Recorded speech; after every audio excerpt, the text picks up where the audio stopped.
This is Professor Raymond Noble, Department of Ancient History, log entry number 2. I believe I made it to distant past. Hi, I'm Chucky. Wanna play? Well, sometimes that is better. I like to dissect girls. Did you know I'm utterly insane? Have you checked the children? Michael! Beware the stare of Mary Shaw. Movies don't create psychos. Movies make psychos more creative. I myself am strange and unusual. What's the boogeyman? As a matter of fact, it was. I just can't take no pleasure in killing. We came, we saw, we kicked its ass. You want to know what happens to an eyeball when it gets punctured? The juice is loose. Unpleasant dream. Hello, ladies and gentlemen, and welcome to another episode of The Terror Talks. I'm your host, Jeremy. And I'm Ansley. And on tonight's episode, we have a double feature. Science fiction. Double feature. Yes, that is right. On tonight's episode, we are going to be talking all about Kreepy Hollow haunted attractions located in Bishopville, South Carolina. And then, stick around, because after that we'll talk about Booger Jim's Hollow, located in Blacksburg, South Carolina.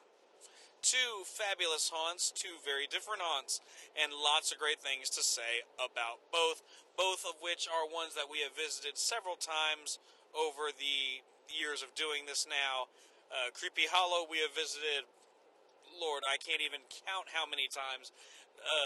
I've been there more than everybody else by a few, and we've been there for all of their special events, all their haunt seasons. Just so much great fun to be happening there, because you don't just get a haunted house. You get a haunted bus ride, you get a haunted house, and then you get a haunted hayride. 3 attractions, all for the price of one. Something that you just cannot find anywhere else. Then, go over to Booger Jim's Hollow, and you get, again, 4 attractions if you think about it, because they themselves have a haunted bus ride now, new for this year, and then they have 3 distinct attractions there, a haunted trail, the dollhouse, and the clown house. Both attractions boasting several different things at each one, and we are here to talk about both of them on this special double feature episode. So first off, we are going to talk about Kreepy Hollow. As I said, it's located in Bishopville, South Carolina. It's one of our favorite haunts that we get to go to every year, and it's really cool because we get to go there multiple times throughout the year. So we really hold this place in a really dear place for us, and we've always just have a blast getting to go out there and enjoy it. I know it's one of my favorites. I think Ansley can definitely agree with that. I definitely can. So we always try to make it out there any chance we can. So, first things first, you arrive out there. Great big old parking lot. Kind of a big empty space. You're not really sure what you're walking into. And you got these great big old lines. You got a ticket booth. And then you see the buses roll up, and you get 2 options. You have the phenomenal 2 options this year. 2 options this year. That's great. Usually they try to have 2 options.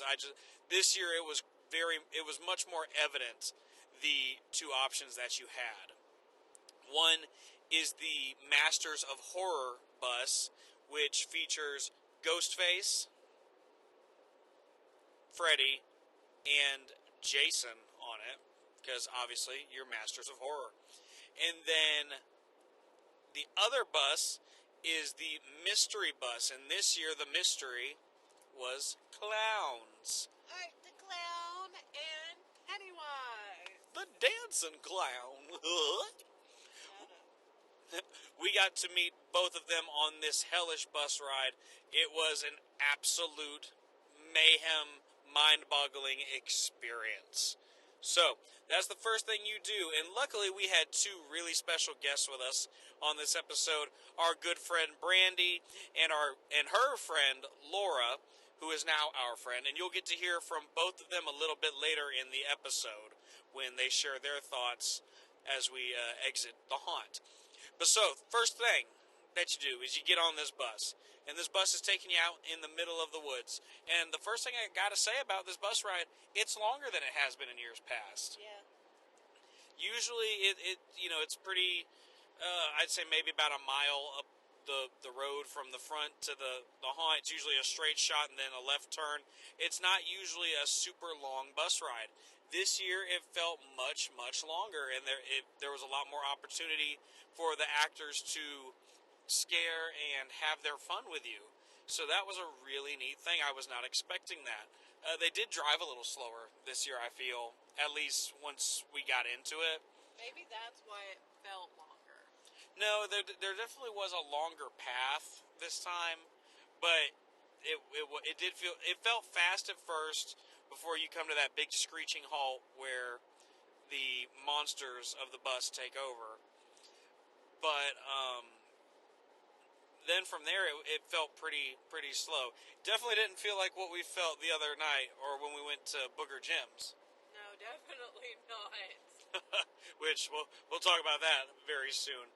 But you get this very cool experience. The monsters come up and down the aisle, scaring the absolute living daylights out of you. They are hanging on the sides of the bus, going all around, crawling on top. There is no place that's safe on this bus ride, and they've got the windows open too, so they're like right there peeking through the window like, hello. Yeah, I got some really good footage of Art and Pennywise sliding past the window, because every time we get on this bus, because like we've said, we've been here multiple times, I always let Jeremy sit on the outside because usually he's the one filming, but this year I have taken a bigger role behind the camera myself, so there's really not a bad seat.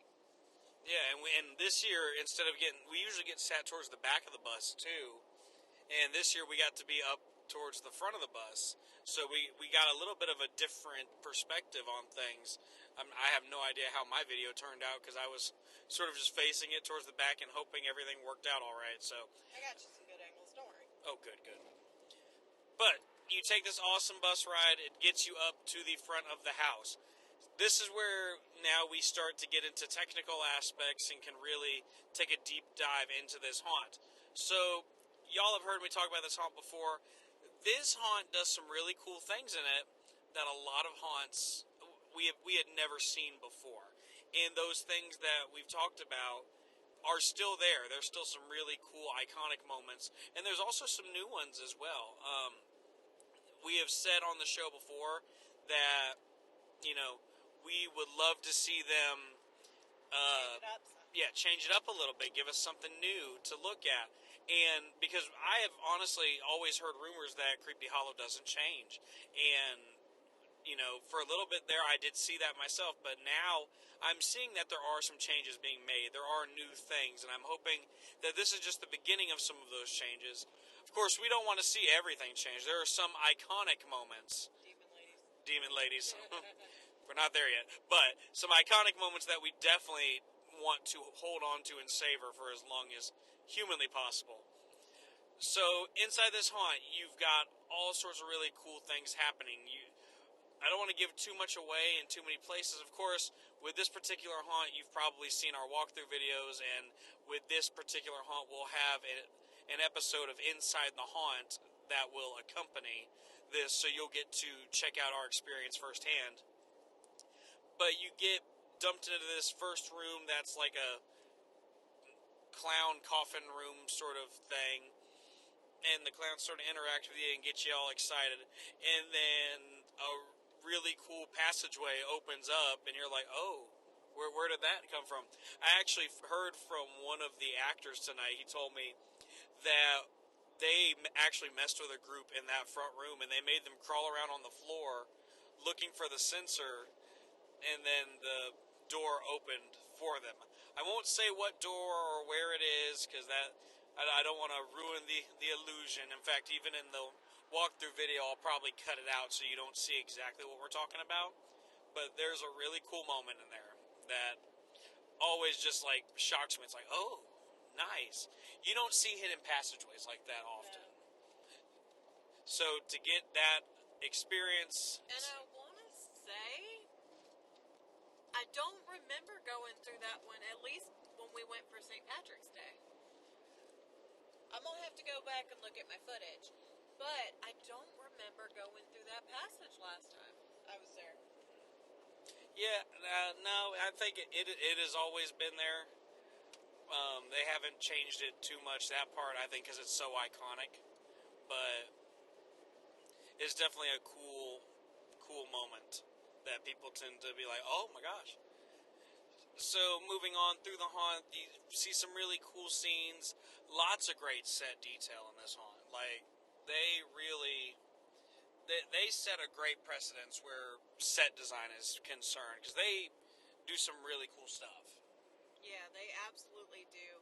There's so much to see and look at, and it's coming from all different directions. Yeah. There's some scenes that were not there this year that I was a little bit sad to see go, but I know they had to make some new stuff and give you some new things to look at. There was this wonderful scene that used to exist of this church chapel thing, and it was not there anymore.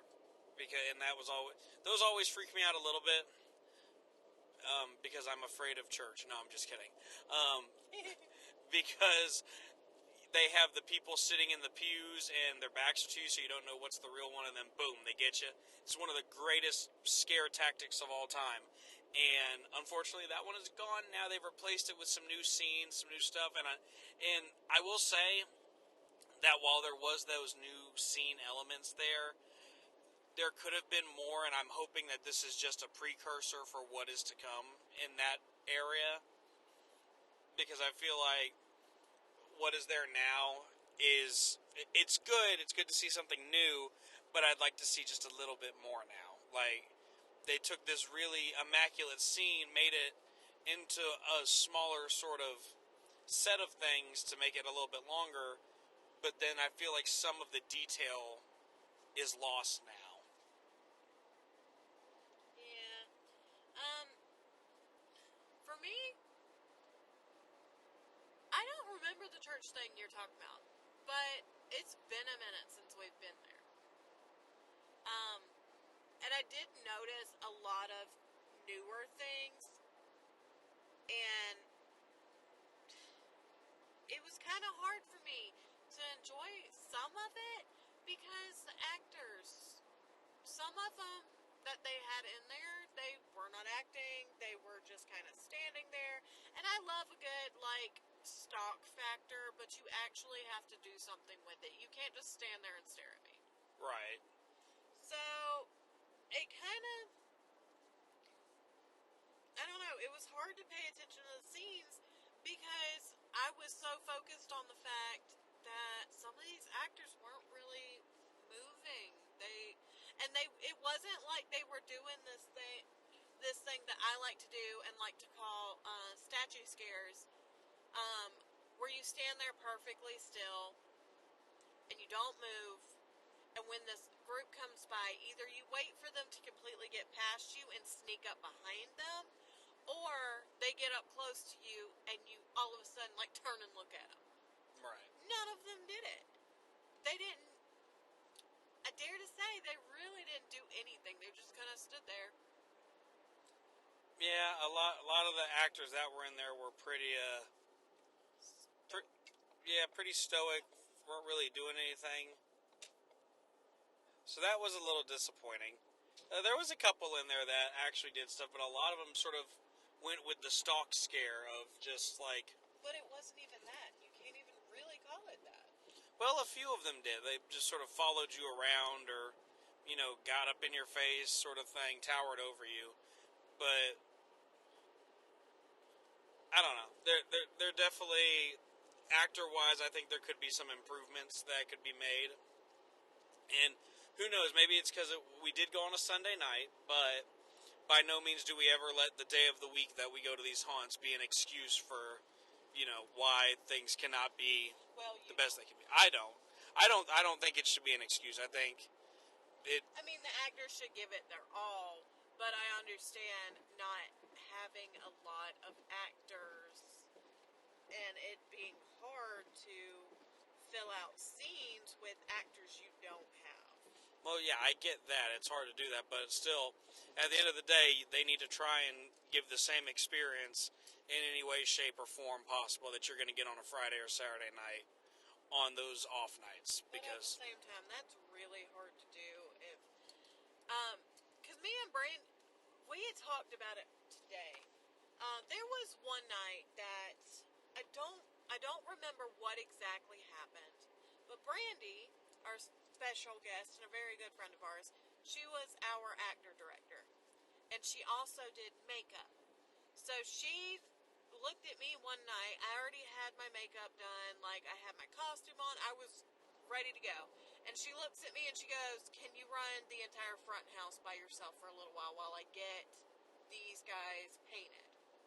And I had to run an entire, like, what, 1, 2, technically 3, 4, 5, 6 rooms by myself. And that was hard. Because you have to utilize, like, mental scares as well as physical scares. You've got to run, and your girl don't run. I purely did that for Brandy that night, but I knew I could do it. But at the same time, it is super, super hard to run entire, like, areas, not even just scenes, just full areas by yourself. But I do agree. The scenes that you are actually in, you have to give enough energy. And I do understand, like I said, I do understand, like, being tired. If you're running that entire area by yourself, I understand that. That is a lot to do, and that is a lot of running, and that is a lot of groups to keep up with. But you have to give me at least some energy. Like, act like you want to be there. Like you want to scare the piss out of me. I want you to. That's what we paid for. But I didn't get that. Didn't get that. Yeah, so I mean, there could definitely be some improvements in the acting department there. Would definitely like to see some more energy overall from everybody. At least in the house portion, because I mean, out on the hayride, I mean, they brought the energy out there. The hayride, the bus, the few that were in the midway. There was like one actor in the midway. Right as you were coming off the bus, there was 2 up there, and there was one kind of running the queue to get into the haunt. And they all did awesome. Like, they were bringing energy.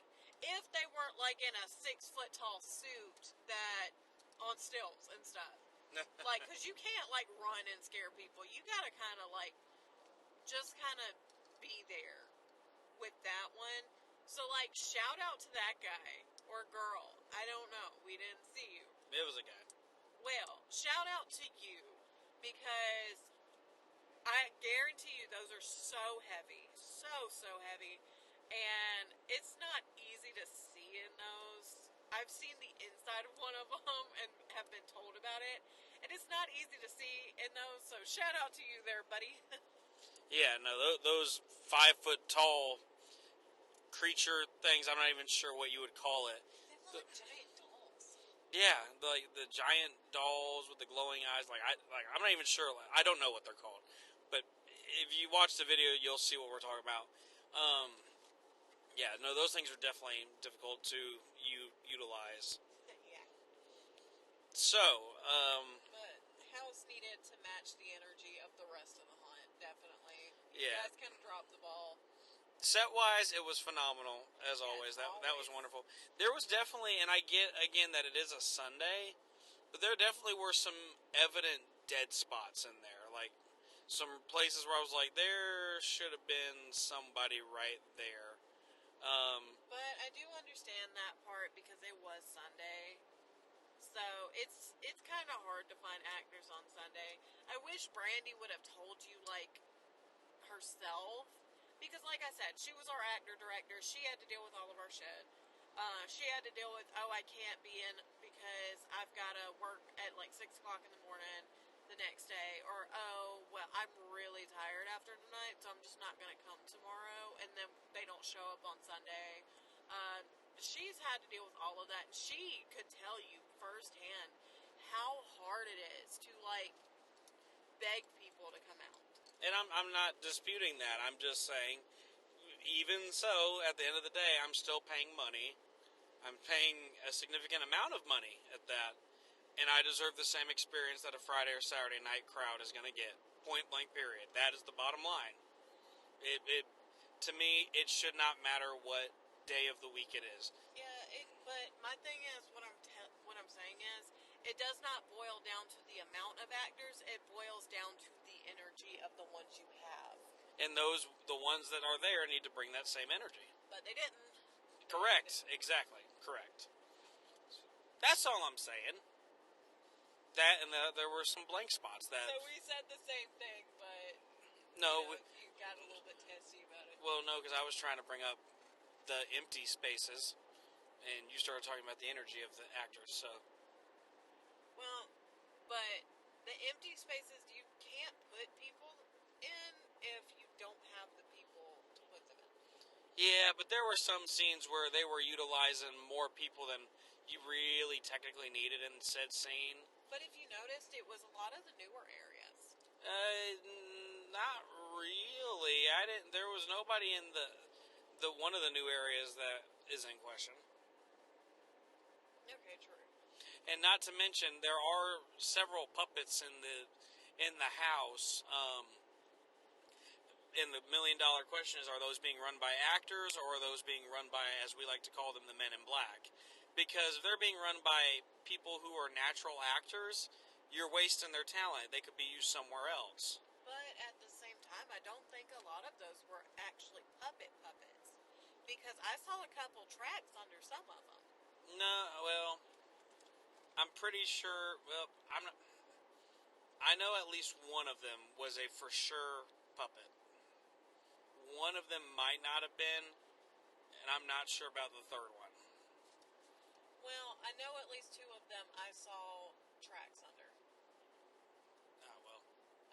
And those are usually suspended from, like, overhead, because it is really hard to control a puppet if it is on the, like, coming from the floor, if you know what that means? Yeah. Or what I mean by that. Because with a pulley system on the roof, you've got all this range of movement, like you can swing side to side, you can come out, you can turn. If you have a track on the floor, you can pretty much only go front and back unless you have that,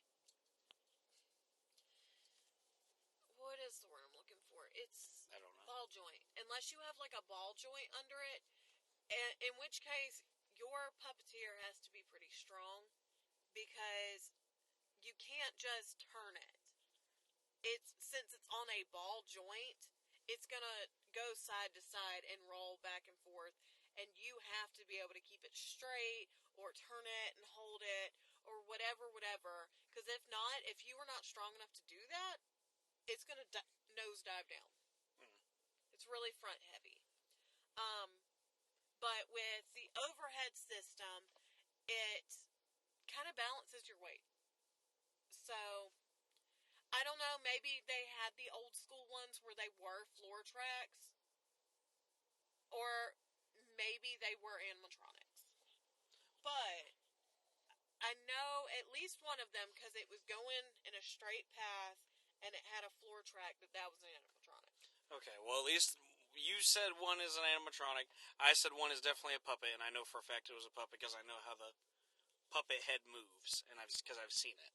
And those are and then I guess the third one is up in question. But in any case, if it is an actor in there that is triggering these or whatever, those actors could be used somewhere else, and it would be just as easy to put a tech person in those positions, because we've seen that before. At least I've seen that before. But in any case, there was a couple holes that I would have liked to have seen filled, holes where there have been actors before, and I think that, they could have found a way to pull those in. That being said, they utilized the space they had and did a good job with that. Everything in there, I think it was a good house. Like I said, the set work was fantastic. The actors could have been a little bit better. Special effects were great. They did some really cool stuff, really cool animatronics, things like that. Love it, love it, love it. The midway was great as always. I think we had the awesome chainsaw guy at the end of the house who continuously would chase people out and gave us some really fun shots to play with later. So that was a lot of fun to get to watch that, and he interacted with me a lot, and we got to sort of chit-chatting. So that was fun. There was the really tall guy, and he was a lot of fun out there in the midway. They got I think the midway is a wonderful setup because they've got some food options there that you can go and get. They had food options out at the front this time. They had a food truck out there, which this was the first time I've seen a food truck out in the front little bus parking lot area. So that was kind of cool to see, something a little bit different out there. So I enjoyed that. Yeah, Jeremy got me 3 pickles. I don't know why 3, but I gave one to Brandy and I ate the other 2. Well, I thought the pickles were going to be smaller than they were. I didn't realize they were the big, fat, crunchy pickles. The jar was literally in the window. Well, I wasn't paying attention to it, and I saw the pickles, and I was like, all right, I'm going to get her 3, because 3 pickles is good. Never have too big a pickle. Those pickles were big, so we did end up sharing. I had some wonderful barbecue nachos. By the way, these are not items that are always there. We don't know if that food truck is always going to be there.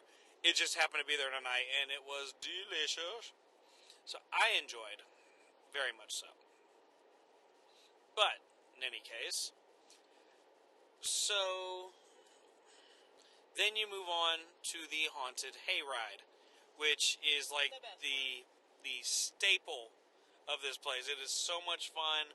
They break the rules. Well, I won't say they break the rules. That's a dumb thing to say, because they really don't. They have a lot of fun with this, and you can tell that the actors that are out there have a lot of fun, and they hype you up, and we hype them up, or at least as much as we can. We try to hype them up, and it is just nonstop fun from start to finish out on that hayride. Yeah, it's honestly less of like a haunted hayride and more of like a show. It's a lot of fun.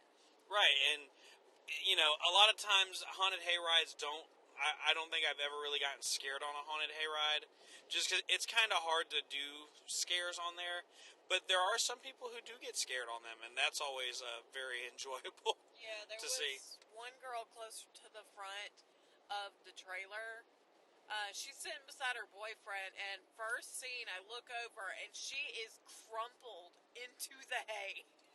And then by the next scene, she is in her boyfriend's lap. She's like, "Nuh-uh, I'm not doing this. I'm not doing this." Chicken shit. Oh, it was funny. It was great.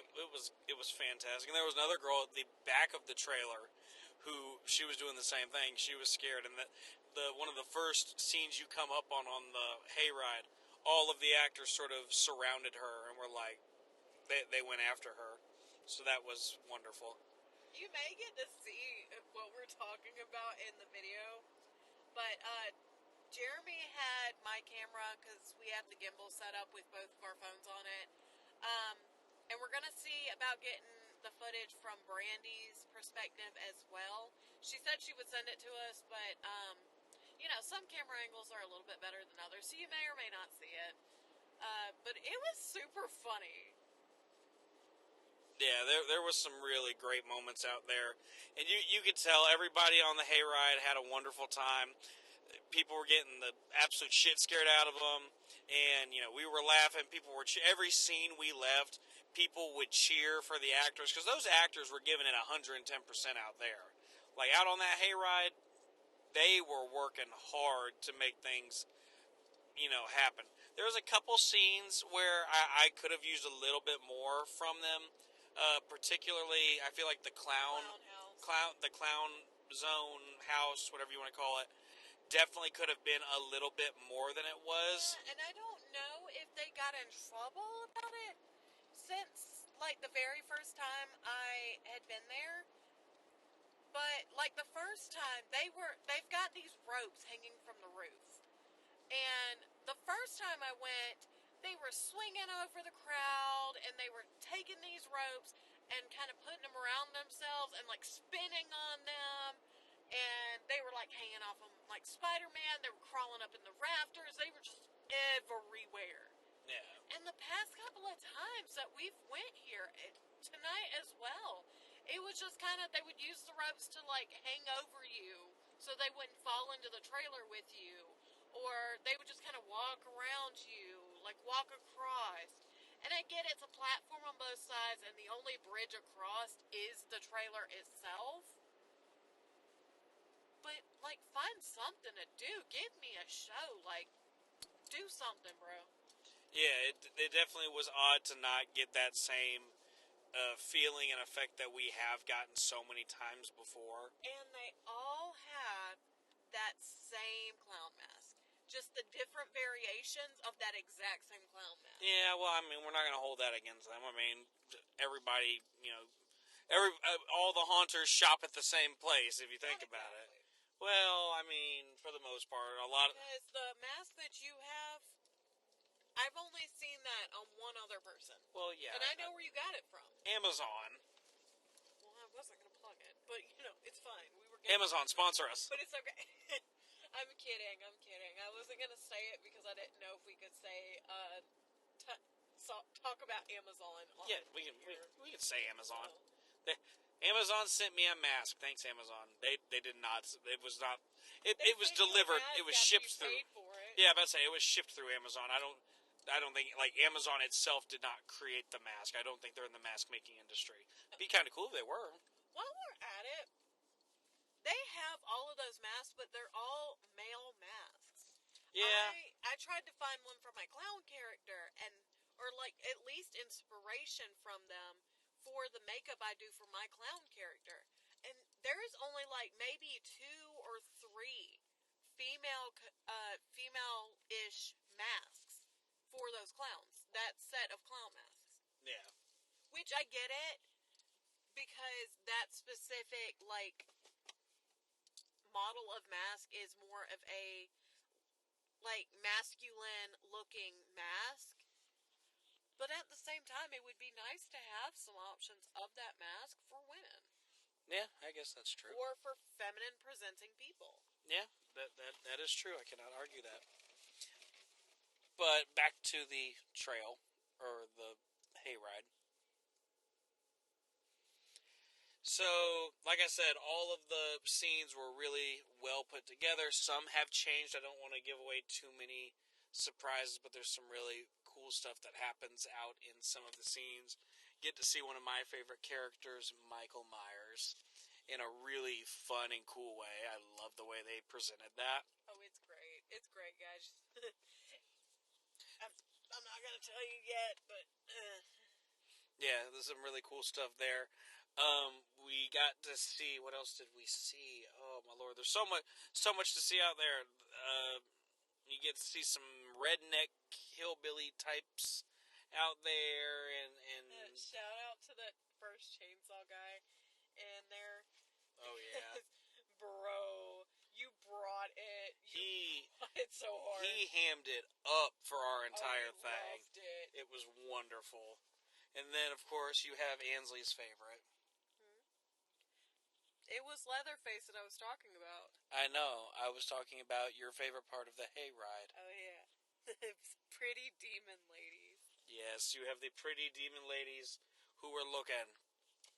Very lovely ladies. Yes. Very lovely. Yes. You better calm down. Yeah, I'm just saying. But they was looking pretty good. They were. They were very beautiful. And the makeup was like... Makeup.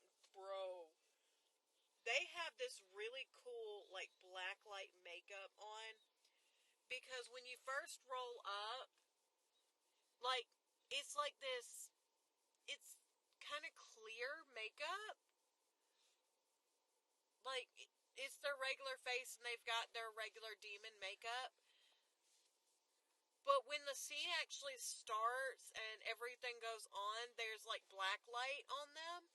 And like you get to see this really intricate, like black light makeup that you can't see when all of the regular lights are up. I was going to say, take a shot every time Ansley says makeup. I like good makeup. You leave me the hell alone. New Terror Talks drinking game. We're just kidding. Don't do that. Anyways, so you have that awesome scene. There are some returning ones. If you've been to Kreepy Hollow, you know some of the iconic ones. One of them being the sort of Salem witch trial scene, and the like we said already said, the clown house, and then of course you got your little redneck sort of barn at the end where they trap you. Some really cool stuff happening in there. But again, that was another place where I feel like there wasn't as much going on. It was really weird in that. Except for Ansley getting her weenus taken off by a chainsaw. Yeah.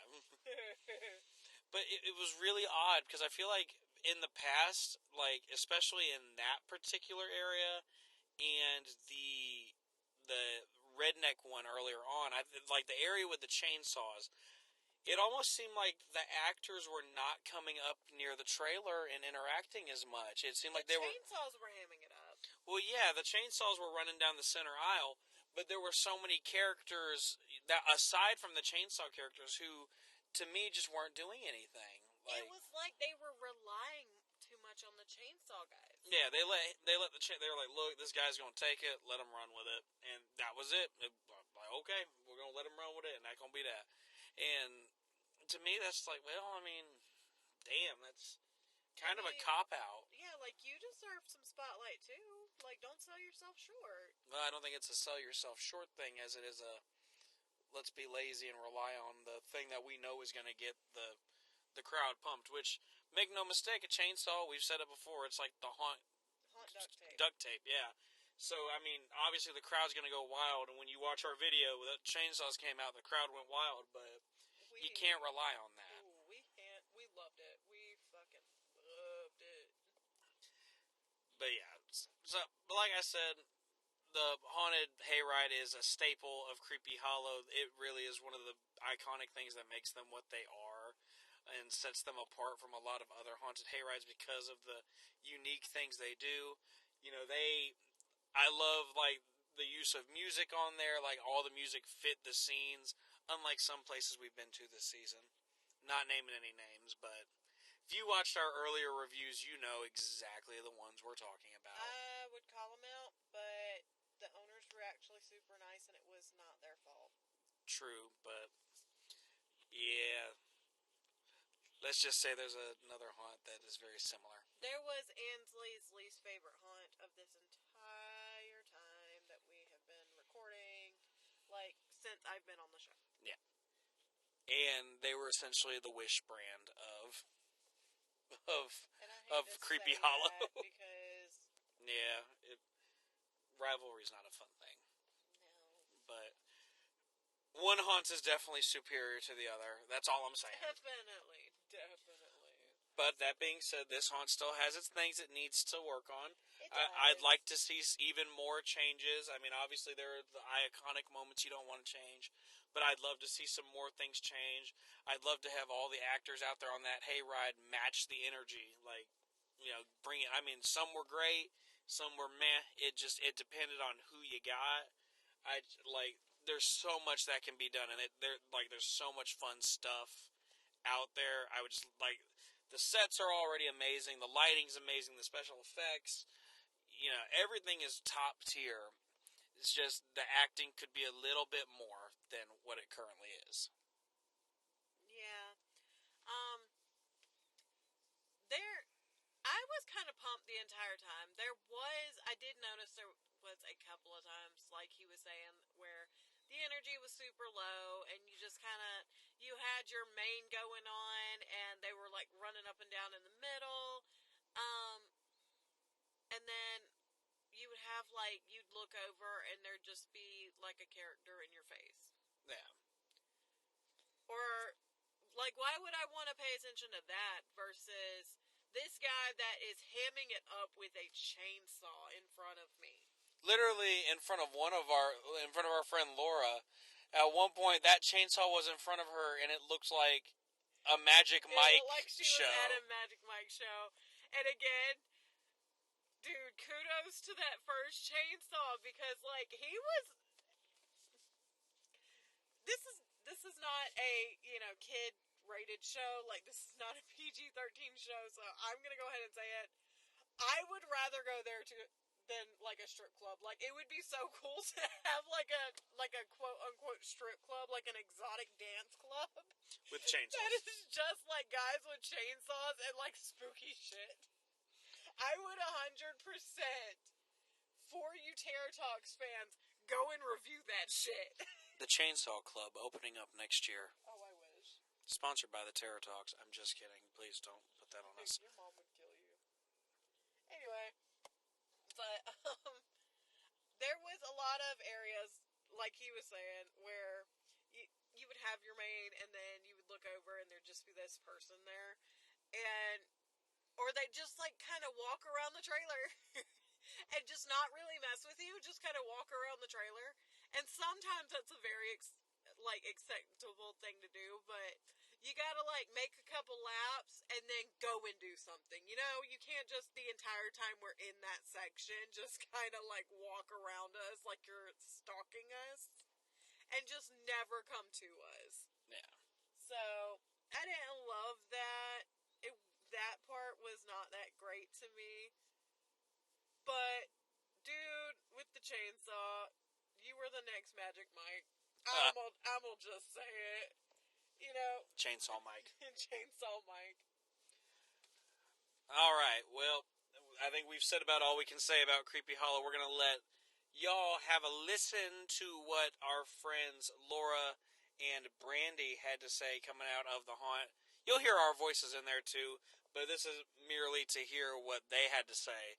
So we're going to have a quick listen to that, let you hear what they thought about Kreepy Hollow. Okay, so we just came out of Kreepy Hollow. Three of us, this is our second time. Well, one of us is like our 87th time, me. One of us, it's our first time. What do we think? I loved it as always. It was perfect. Spicy demon certain aspects to be continued. To be continued? But to be continued. It was always, it's fun as usual. More on that later. More on that. More on the tea later.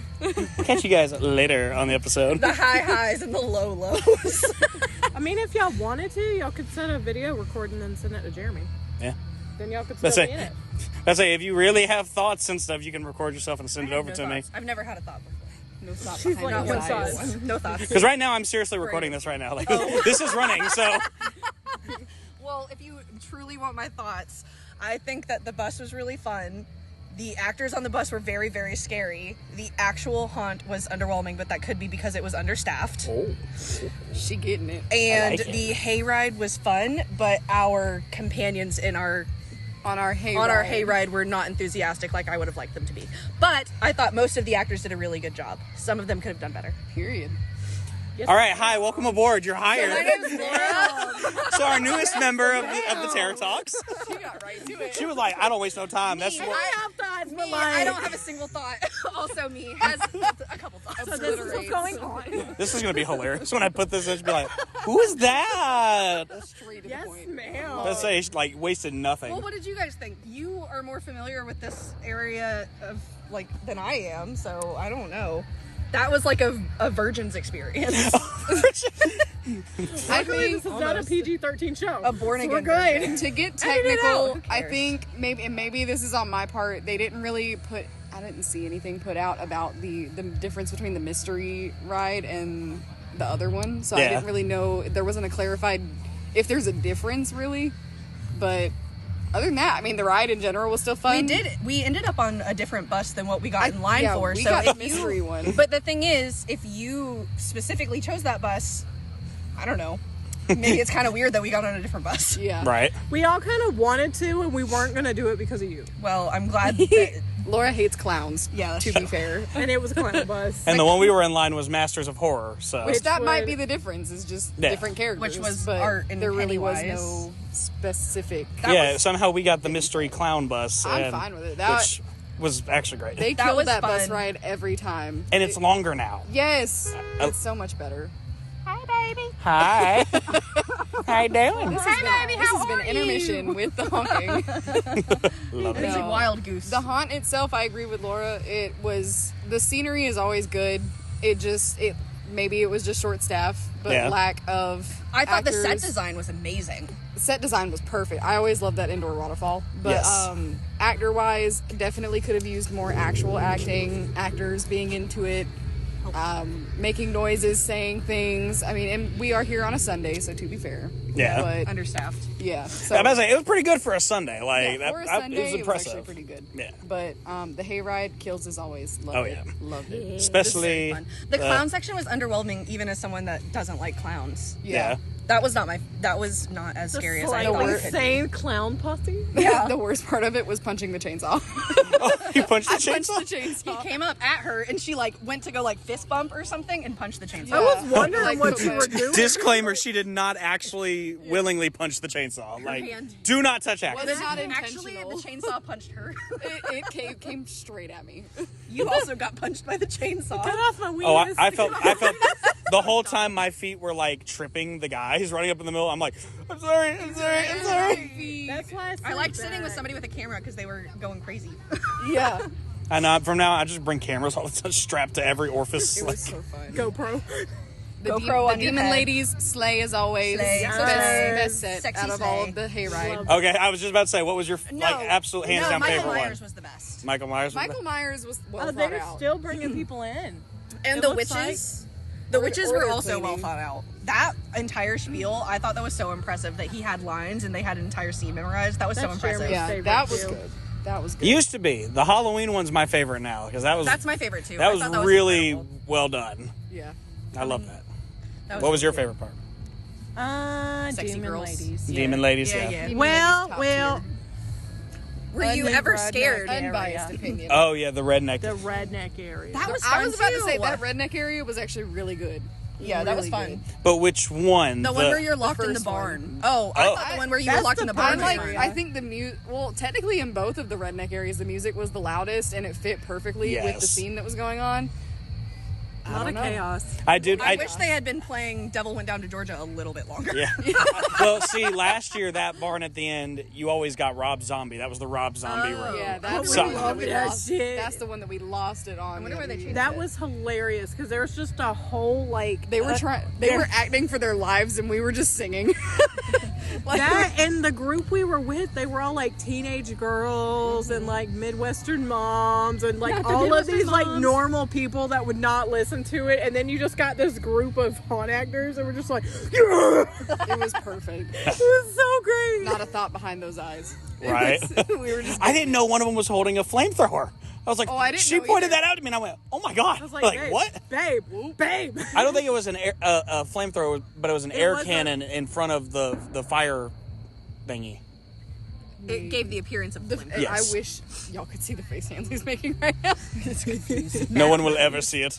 It was a flamethrower. It was a flamethrower. Throw up. It was a flamethrower. So we're gonna be like, why didn't you guys invite me?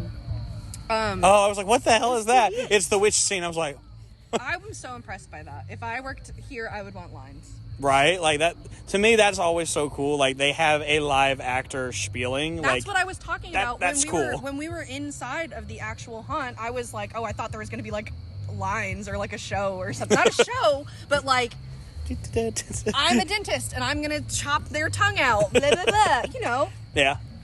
But there wasn't. It was very good. Let me get in there. I can do it better than they can. Cut that out. Cut that out. Cut that out. Give me one margarita. Give me one margarita. Give me one margarita. That's me. I've went to one haunt in 7 years and now I'm an expert. Suddenly, I am the expert I'm here. gonna do this I am now? haunt Jesus. No, I. Haunt Jesus. Wait, no, isn't there a haunt Jesus somewhere? We know that. Oh my God, It's actually called haunt Jesus. Okay. no, we So- ran into someone and we called him Haunt Jesus. Yeah. Oh, my voice is gone from Phantom of the Opera. All right, scale of 1 to 5. I would say mathematically 3.75.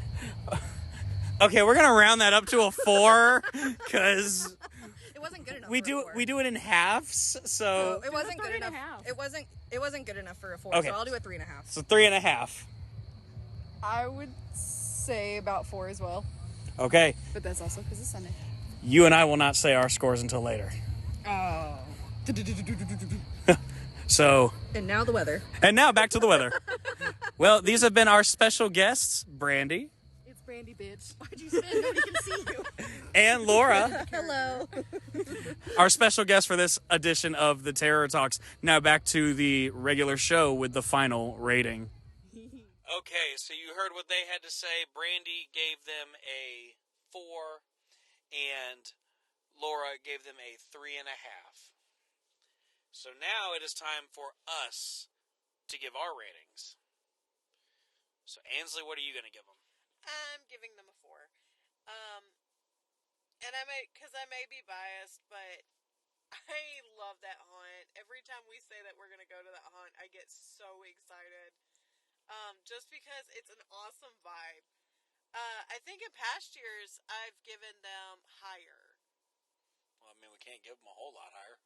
Well, I do think I've given them higher in past years. But tonight was just, I don't think it was their night. I really don't. Because you had those actors that were hamming it up. You had some that were just acting like they didn't want to be there. And one thing I will touch on, we're kind of going back through. There was a problem with one of the actors, and it wasn't a great thing. But my thing is, if you need to have that moment, as a scare actress, like, I understand things happen, people get mad. Do not bring it into the scene. Because if this actor, I'm not saying who it was, like, I'm not saying what all happened, so no specifics. But if it's the one I was thinking about, it was one of the ones that did not do anything when we walked by and just kind of stood there and looked pissed off. And just kind of just stood there and did nothing. So, and I could be wrong. It may not be that same actress, but I will say just, to put it out there, if something happens while you're at the haunt, of course, let your actor, director know. Let whoever's in charge know. If it's them, say, hey, I need a break, go take a breather. Don't bring it in a scene. I know sometimes we can't really help it, but getting mad and not doing anything because you're upset is taking it out on the customers, basically. So, like, if somebody says something to me or something happens and I get pissed off and I'm like, I go back into my scene and I am just, oh, well, I'm not going to do anything because I'm mad and I want this place to, suffer. You're not taking it out on, your haunt. You're taking it out on the people who paid money to come see you act. Which I'm not a big fan of. And I do admit there has been some times, we're all human, I get it. There has been some times where I have not taken my own advice and come back into the scene. But dude, rage, healthy rage. Go in there, scream your heart out. Let that rage out in a healthy way.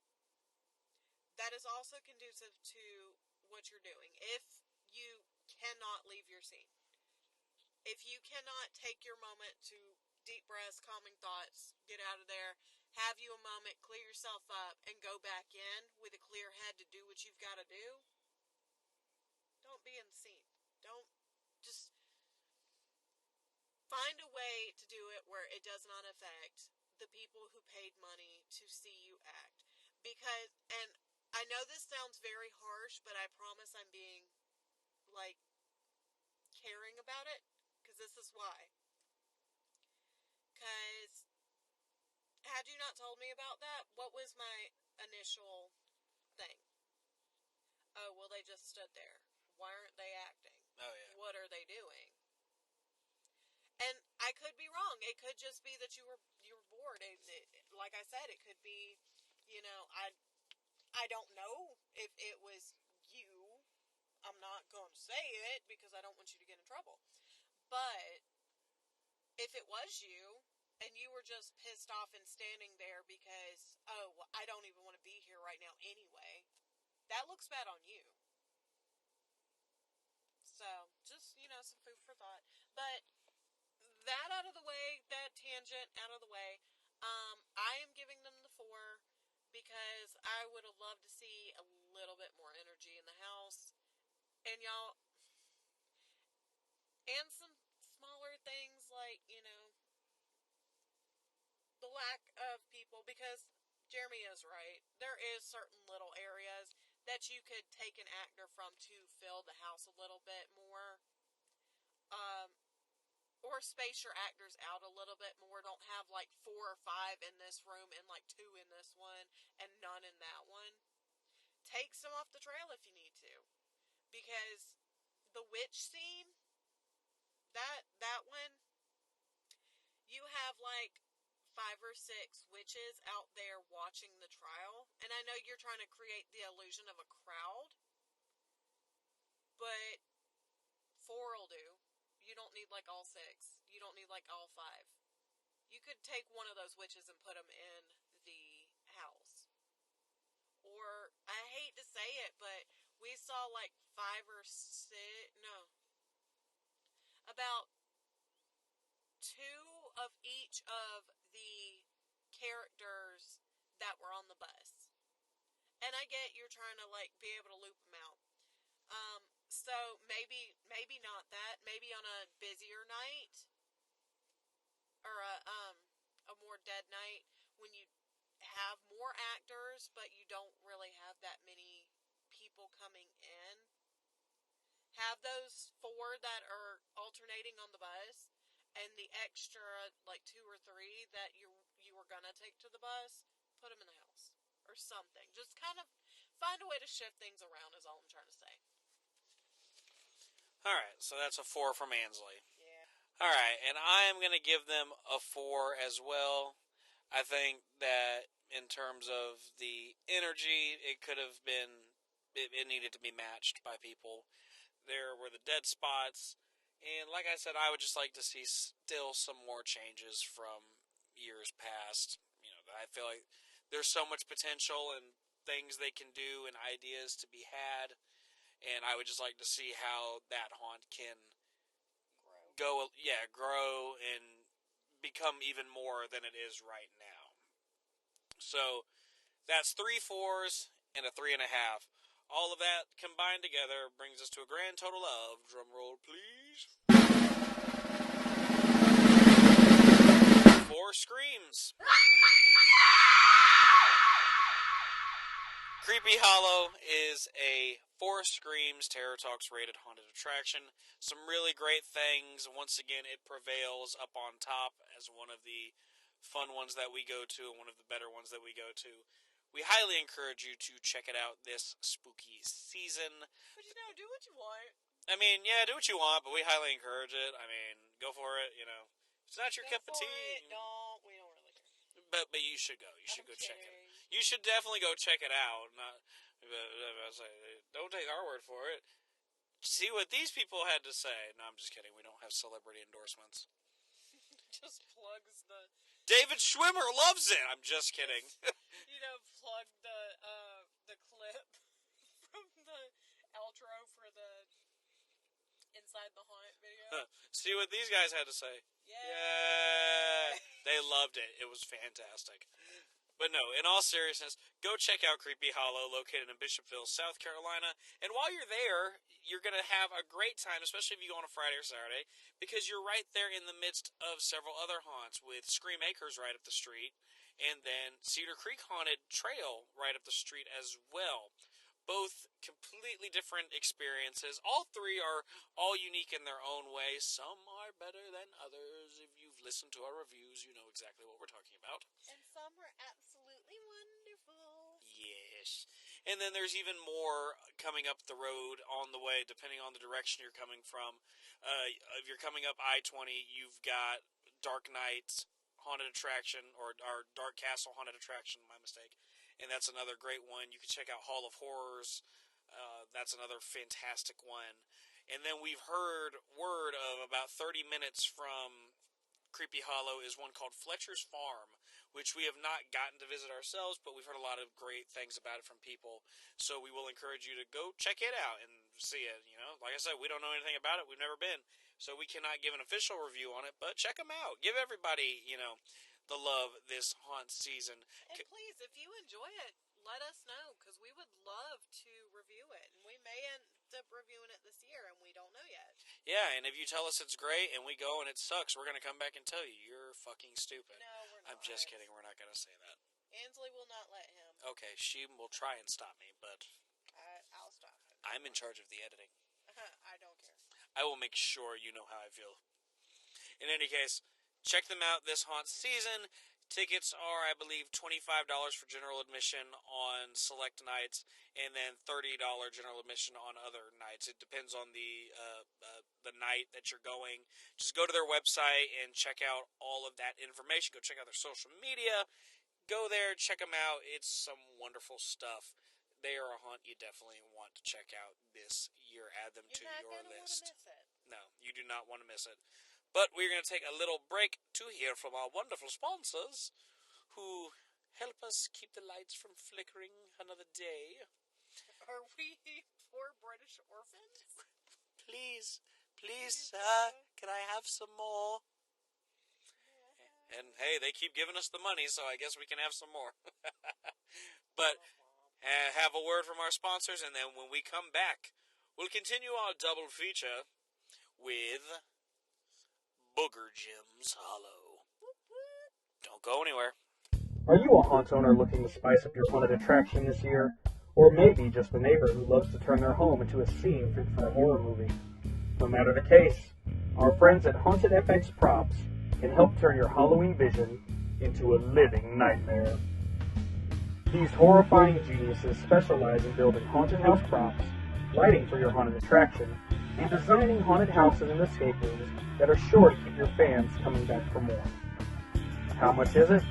Well, your prices will vary based on the services provided for your haunt, so get in touch with them today to set up what you need.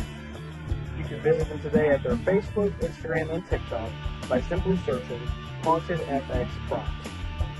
To not only get in contact with them, but also to see some of the work that they do, or you can visit them at their website, www.hauntedfxprops.com.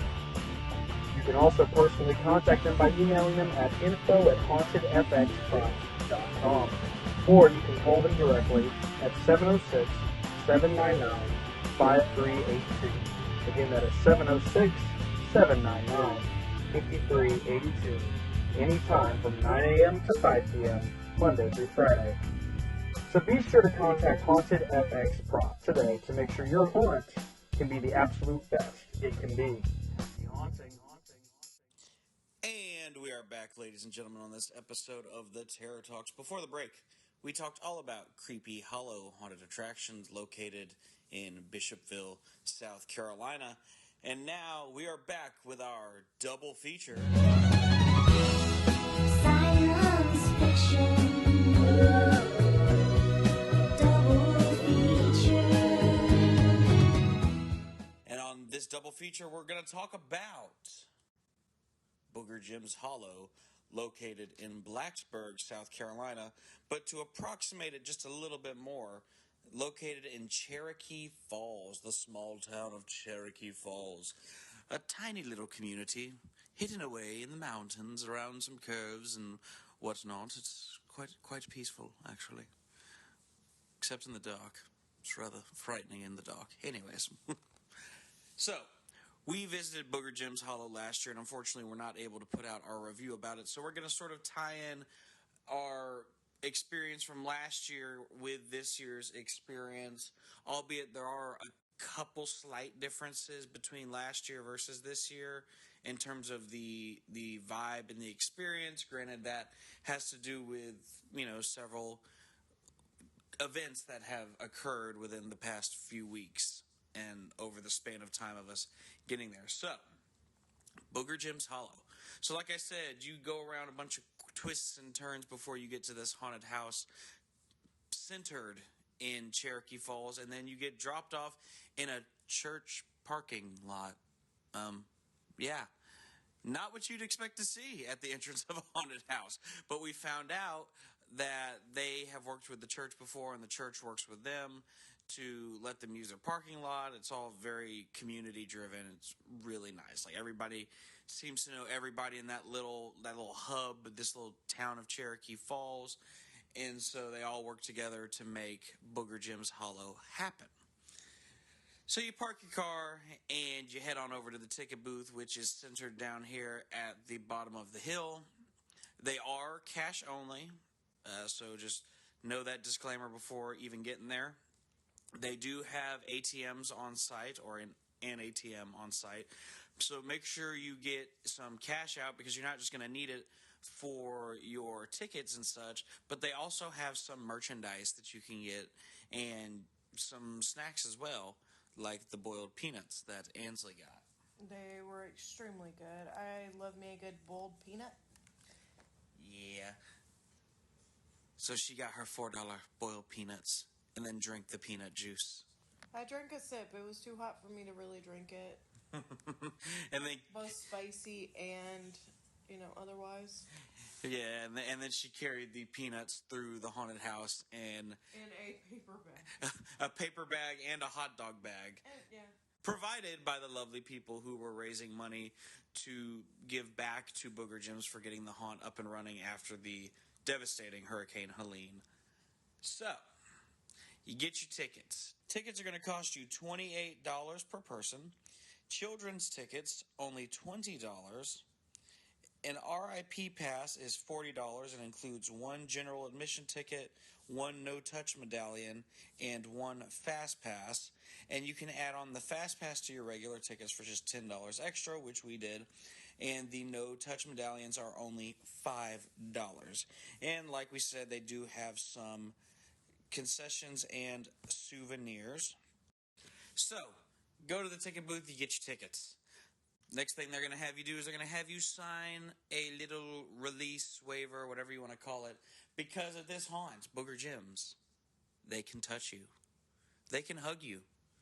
They can lick your face, even, because that has happened to me. Shout out to my good friend, the clown. I actually don't know his clown name, so if you're listening to this clown guy, I need you to shout me out your clown name so I can, so I can call you out from now on.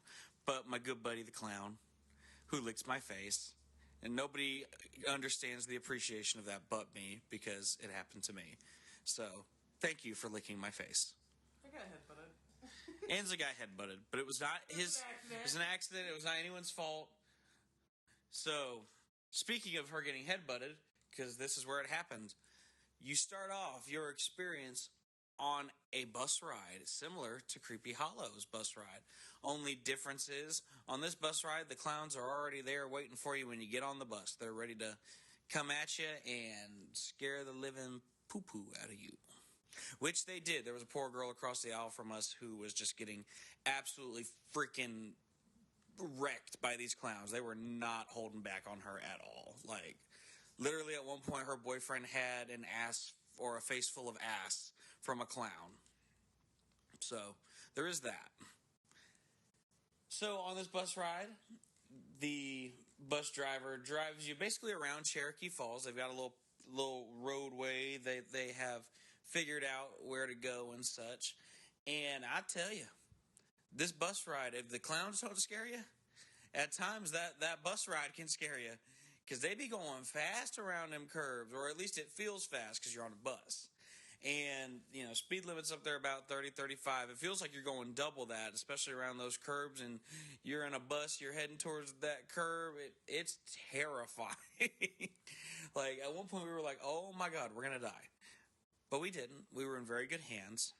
Yeah, we were joking around that the driving was scarier than the clowns at one point, which does not take anything away from the clowns because they were pretty damn scary. Yeah, but that driving was rather terrifying. Yeah. But shout out to the driver. He knows who he is. We know who he is. And we love him. He was awesome. He's a pretty big part of Booger Jim's Hollow. That's all I'll say. I'm not going to say that he is Booger Jim's because I found out that that was incorrect. Yeah, he's not Booger Jim. Booger Jim is dead in a coffin. Yeah. At least according to the lore. Which brings us to the next part of the wonderful experience. So that bus ride probably lasts about 10 minutes. You get 10 minutes around the block. It does bring you back to the front parking lot again. So you start off in the same place that you end in the same place you start. Which I wish there was a way they could find a way to route it so you get dropped off at the haunt. I think that would be really cool if there was a way to do it, but I don't know that there necessarily is. And we did get a chance to talk to the owner. Shout out to the owner, Alex, for being so welcoming to us. Once again, 2 years in a row, he has been nothing but kind to us when we came up there. His whole family even has really welcomed us in when we came up there. So shout out to him and shout out to his mom, who we got to meet. You'll see her. Or I'm not sure if she's always running it, but we saw her at the concession stands, and she was an absolute gem. So we loved her. And I believe we met his wife last year with him. I think we met her this year, too. I'm not 100% sure. But I know we did get to meet her last year. Yeah. And I think she was maybe working ticket booth this time. Possibly, but I'm not... Could be wrong. Okay, I'm not 100% sure, but I do know for a fact we met her last year. Because she was also a gem. She was wonderful and very welcoming to us. In fact, she was the reason that we got to meet Alex. So that was really cool. So that's my only gripe about the bus ride is I wish it could drop you off at the top. But that would also sort of negate the wonderful little hayride that they have, which... The hayride's one of my favorite parts. It's nothing scary. It's not meant to be anything intense. It's just a sweet little way to get you from the parking lot up to the attractions themselves. And they're quite nice. I mean, they're very relaxing. They take you up this nice little path, and it drops you out right in front of the first attraction. And, you know, they can fit a lot of people on there. But Alex made a really good point to us that, you know, using that hayride and the bus ride and whatnot, like, you get on the bus ride with a bunch of people and you get on it with a rowdy group, you know right then and there, ooh, I don't want to be, you know, stuck behind them in line or on the attractions with that group. So the bus ride kind of helps you weed out who those crazy people going to be. And so then you can avoid them on the hayride. I think if you really want to, you can walk up there to where the attractions are. I'm not, because it is very much within walking distance, but if you got bad knees like my lovely co-host, you leave my bad knees alone. Then it's a wonderful thing to have that hayride to be able to just ride up there and drop you off. And they'll even, if it's still running when you leave, it'll bring you back down in some cases. They ran us back down because we got up to the top and we saw, ooh, line's a little long, we need to get some fast passes. And the lady was like, hop on in, I'll take you back up there. We were like, sweet. So she took us back down to the ticket booth to buy the fast passes and then took us back up to the attraction again. So it was like, all right, word.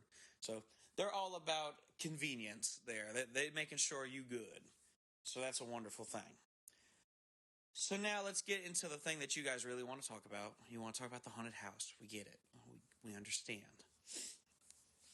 So nonsense about ticket booths and hayrides and such. Yeah, we don't need all of that. Please. So you get up there. And you have 3 attractions. You have their haunted trail, you have their dollhouse, and you have their clown house. All varying lengths, varying levels of intensity, I suppose you could say. And all equally pretty fun. Best I don't think we had a bad time on any of them. We're going to give a little bit of leniency where we can, where all the attractions are concerned, but specifically the trail, just because it is an outdoor trail, and because of the hurricane that came through, we found out that Alex was out there for a week after the storm rebuilding. And not only rebuilding, but also chopping trees down to get power back, or at least allow them to get power back faster. Like, he was up he was up on the mountain chopping trees. He was out on the streets doing it. He was rebuilding his haunt, and luckily he had some helping hands come out and do that. So we thank you for all of your work, Alex. We thank your team and those who were willing to come and help you for all of their work, because without it, Booger Gyms might not have opened this year. Or at the very least, they would have been open before the storm, and then they wouldn't have opened again.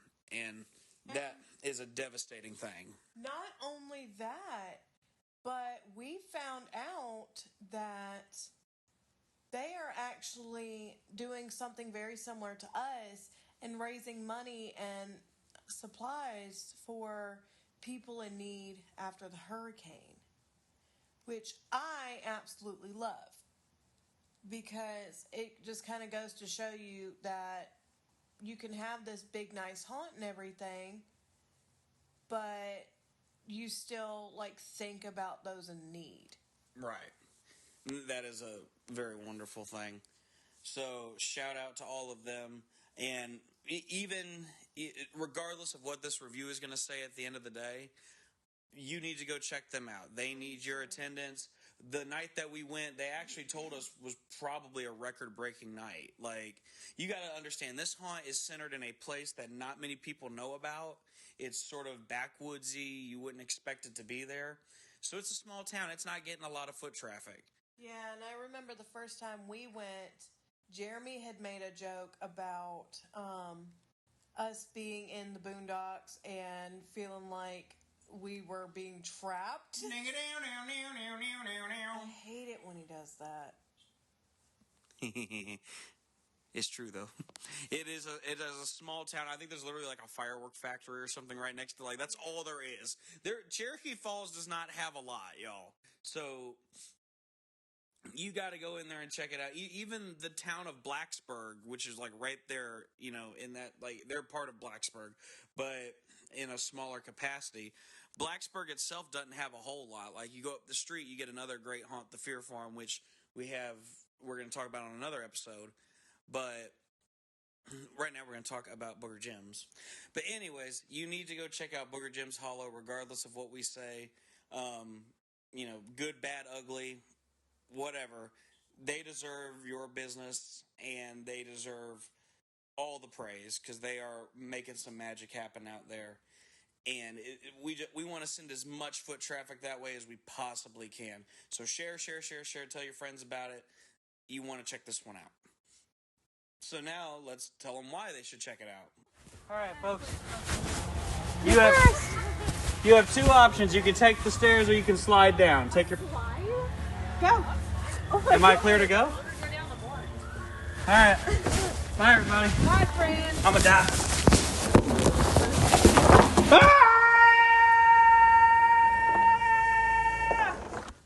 Oh, shit! You good? Yeah! It's a really hard landing. Well, I mean, who else are you gonna follow? I'm the only one here. About to say, the two that were leading this group disappeared on us. Oh, they still on the bridge. Oh no, our new friends. They've been left on the bridge. They went the other way. Y'all gotta go this way. Shrek, looking down. Ah. Okay, well, one of you made it. Oh, two of you. Third. Nancy. Oh my God, I love that her name is Nancy. Yeah, they are. Easy. She's getting help. It's fine. Yay! Are we going the right way? Oh, it's a ramp. Okay. I hate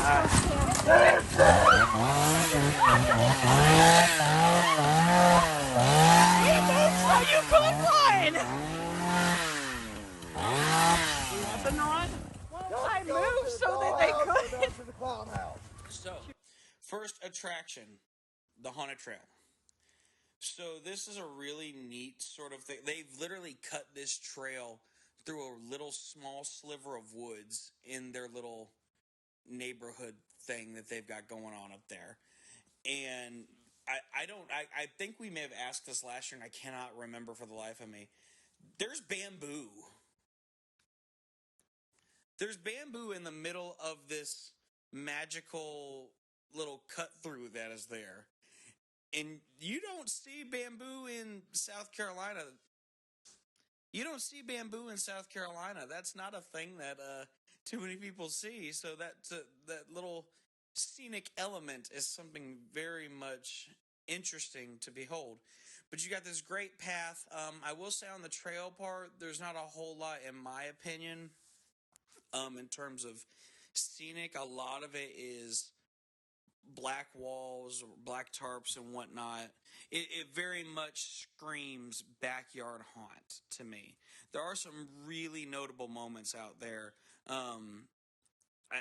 There's certain things I don't want to give away, but I want to talk about them because it is worth mentioning. And so it's like, well, I get it doesn't tell you everything about it, but a lot of it is black tarps with some 2x4s and things like that holding them up, and then going through walls of tires and whatnot, which is really innovative ways to do things like that. I think on the trail part, and obviously I give some grace because hurricane came through and really screwed shit up this year. I would like to see, I think, some more scenic elements out there on the trail. I'd like to maybe see some actual scenes, if at all possible, like just fully fledged scenes. There's a couple out there, but I feel like they could really expand that portion and play with it and do some really cool stuff. So that is one thing I would love to see happen, possibly within the next year, if that's at all possible. And it can be possible if everybody throws your money at it and goes to it, because that would be a huge help for them. But that's one thing I'd like to see. But you go through these woods, this mess of tarps and things. Like I said, not a whole lot of scenery to behold out there on the trail. And then you come to a very, very steep mountain hike, basically, which is a really cool element because everything's built on this hill. And once you get up to the top of this little hike that you get to take, which they have some handrails and stuff that you can hold on to, so that's a wonderful thing. You get up to the top of it, and you see something that we have really not seen in haunts before. It is literally a slide to take you to the next part of the haunt, which, if you go down that thing, you're going to be zooming. Like, I went down it and started going so fast, because it's a big slide. I went so fast that when I got to the bottom, my feet hit the thing, and I felt the shock up through my body, and was like, ooh. Yeah, and so Ansley, basically put her feet and her elbows up against the side and slid down as slowly as possible because your girl got bad knees, and we ain't trying to have more knee problems. Yeah, exactly. So Jeremy screwed up. Ansley did not. But you get to go down this awesome slide, and then after that, another awesome point that they have is this really cool bridge that you get to walk over. It's like super flimsy type of rope bridge, basically. Bungee cords. Yeah, I mean, it's bungee cords. It's obviously it's completely safe, but it feels like you're walking over one of those big suspension bridges over like a mountain. And one of the cool things, so this year versus last year they had some lights and stuff to create this effect of there's like water underneath it, which is always, that's a great effect. You know, you get the laser pin lights through the fog to create the water look. That's a beautiful effect. It's one of my favorite effects to see in a haunt. This year we found out that the pin light had gone out or broke. I think it was probably just, it went out or got unplugged or something. And you couldn't see that, but it actually kind of aided with the overall effect because you still had the fog coming out there, but you could not see the bottom, even though the bottom probably in reality is not that far. You could have been fooled into thinking this is going to be a really big drop. If this thing falls, we going with it. Yep, and so I mean that kind of like worked with the overall effect that they were going for. It was sort of an unintentional like gem. So a part of me is kind of like, you know, Alex, don't add the light back because it almost adds a creep factor to it. But at the same time, I'm like, but I love that water effect. So I don't know. I guess it's one of those things you're like, do I want it or don't I want it? You decide. I know for me, either way, I love it. So that is one of the really big highlights of it. They added a coochie hallway this year, which Ansley cannot stand them. But she's been a little nicer to haunts this year that have had them. I have noticed that. There was another haunt we went through the other day that had one, and she didn't say anything about it. Actually, I was surprised. I was like, oh, you did not crucify them for it. So I guess certain haunts, if you have the coochie hallway, she'll have some grace for you. If you better hope so. Yeah, because she's not always that nice. We have trashed haunts for less than that before. So, but they do have the coochie hallway. You can tell it's a coochie hallway that was working too. Them airbags were like inflated, like they was thick inflation. So that was cool. And apparently they have people grabbing your ankles underneath too. So that's awesome because, like I said, they can touch you in this haunt. They can do, you know, anything short of killing you, basically, which is always fun.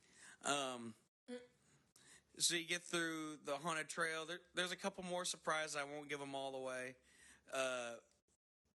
Ansley, what do you want to say about the trail? I feel like my favorite part of it was the bridge, honestly, because it's so cool. Usually you get those and they've got like these thick ass cables and it's very stiff. It's got a little bit of bounce in it. And normally I don't really like those bridges because I'm not a huge fan of heights. But the fact that it was kind of super bouncy made it feel a little bit more unstable, made it like a little bit more like, oh, I'm going to fall, I'm going to fall, I'm going to fall. And then coupled with the fact that the actors ham up the bounciness because they will jump up and down on this like bridge. It's just, it makes me happy for some reason. Like, I don't really know what more to say about that, honestly. Yeah. So you get done with the trail, and then you head to the dollhouse. Bum, bum, bum, bum. The dollhouse is pretty much any doll person's worst nightmare. Doll-phobic person? Doll-phobia. If you don't like dolls, stay the fuck out of the dollhouse because they gonna come for you. That'd be one Harrison would shit his pants in. Probably. I don't know what to tell you. I haven't found Oh, Jesus! I didn't see her there. Oh, shit!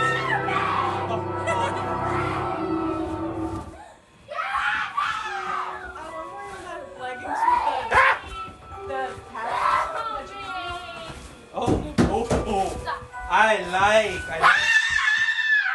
That group, come on. Oh, okay. We gotta take the lead now? Yeah. Okay. Oh! Yeah. Oh, I'm going? Well, why am I being... She's sniffing me. What do you want me to do? Walk. Okay, well, I mean, if I bump into her, that's not on me then. What's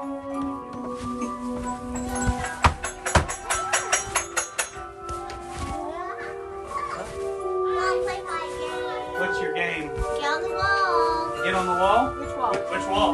Right behind you. You mean the window? Well, I guess, but just call a wall, make it easy. Okay. Yeah. Okay, we on the wall. Now what? We gotta wait for everybody else so we can play my game. Stay up at the top of the stairs. We're waiting on them still. Well, tell them to hurry up, because I want to play my game. The little girl on the tricycle said, hurry up. She wants to play her game. What in the world are they doing to her up there? Oh, there you are. That's everybody? We're all here. Okay, you guys ready to play my game? Yeah. It's red light, green light. Okay. You go, balls, left. Jesus, okay. Green light. Red light. That's still green. Oh. Green light. Red light. That's a blue light. Green light. Red light. Ah! Jesus! Come on. We got one last game for you. Go. Okay. Everybody in a circle. Come on. A circle. We're forming a circle, guys. You right here. Thank you. Are we gonna summon something? You're figuring that out in a minute. Alright, go, Sissy. Stop! Stop! Go!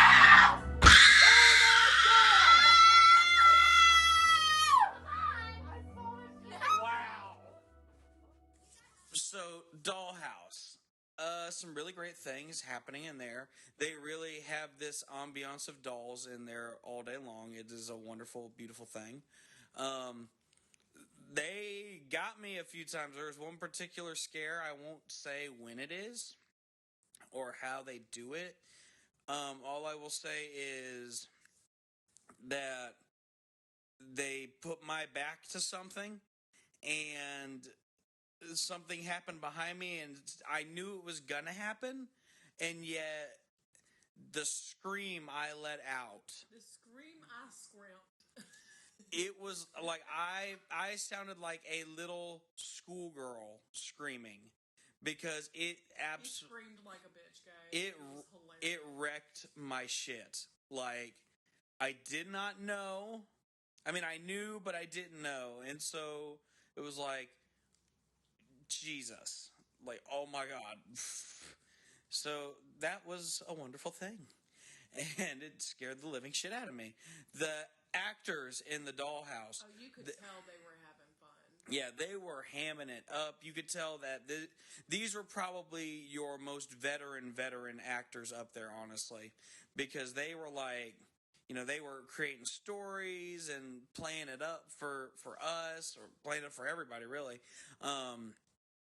Really getting into it. They would grab you and then like separate you from the rest of your group and things like that. They did all sorts of things. At one point, they grabbed that because it was me and Ansley, and then there was this other dude and his, I guess, girlfriend. And so at one point, they took me and Ansley and the guy and his girlfriend, and they told the girls to get out first of the house because they like girls, and they're like, we're keeping the boys because we don't like boys, or something like that. Like, they did not like boys because they're dolls and all that, basically. And so they played it up a lot. They did some really fun stuff in there. I think we played red light, green light at one point. Your lights are a little screwed up because she'd say red light, and then it turned blue. At one point it turned blue, and I'm like, that's a blue light. And you could probably hear me in the recording saying like, that light's blue.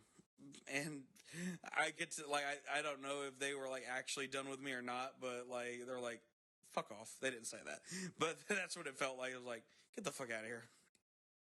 But Dollhouse was just inherently scary from start to finish. Like, some really great scares in there. I'm gonna warn you now, just in general at this haunted house, if you don't like walking upstairs, you're in for a rude awakening at this place, because you're gonna be walking up inclines and stairs and crawling around on your hands and knees all day long. So just be warned about that. But only thing of the dollhouse I don't like is at the very end of it, it dumps you out into this sort of cemetery scene. And I think both times we've been there, there's never been anyone out there. Or It's just kind of an abrupt end. yeah, it's like, well, I mean, I get it because it's dollhouse, not cemetery house. But I feel like if you're gonna have that scene set, because there's a giant wall too to separate one half from the other half, because it's literally just basically a loop around to get you out to the concession stand. But I mean, if you're gonna have the wall dividing it up, give us some fun stuff to have going on out there. That would be my big thing. Is I'd love, a couple actors out there, possibly. Maybe some fog machines rolling the fog, because there was no like fog up there in that part in the graveyard. So I'd love to see something like that. But other than that, I mean, Dollhouse was another slam dunk. Yeah. I will say, I think they need to do a better job about like closing up the windows, because from the outside, while we were standing there was like a spider, and people were like freaking out about the spider, and they were putting their flashlights on it, and there was a little hole right next to the window that we were standing next to. And while standing this close to this window, you could see the light from everybody's flashlights that were freaking out about the spider from the inside. Like, you could see it reflected on the wall on the inside of the haunt. And so maybe I personally would take some like opaque paint, like I've seen people do, like they mix starch with like Elmer's glue and paint it over the windows to give it that like foggy effect. Maybe something like that would help, but I don't know, because it's like, it was just like getting ambient light through the window that was not supposed to be there. Yeah. So, I mean, had somebody done that while we were in the scene, I feel like it could have taken us out of the scene. Right. But knowing where you end up, though, like knowing where that scene is, I feel like maybe not, because, I mean, when you get in there, it's so immersive, you're not really paying attention to anything else. I mean, but you've got people like me that go through, that absolutely live and breathe haunts, and they get in there and it's like, oh, well, somebody's shining a flashlight through the window. Love that. Yeah.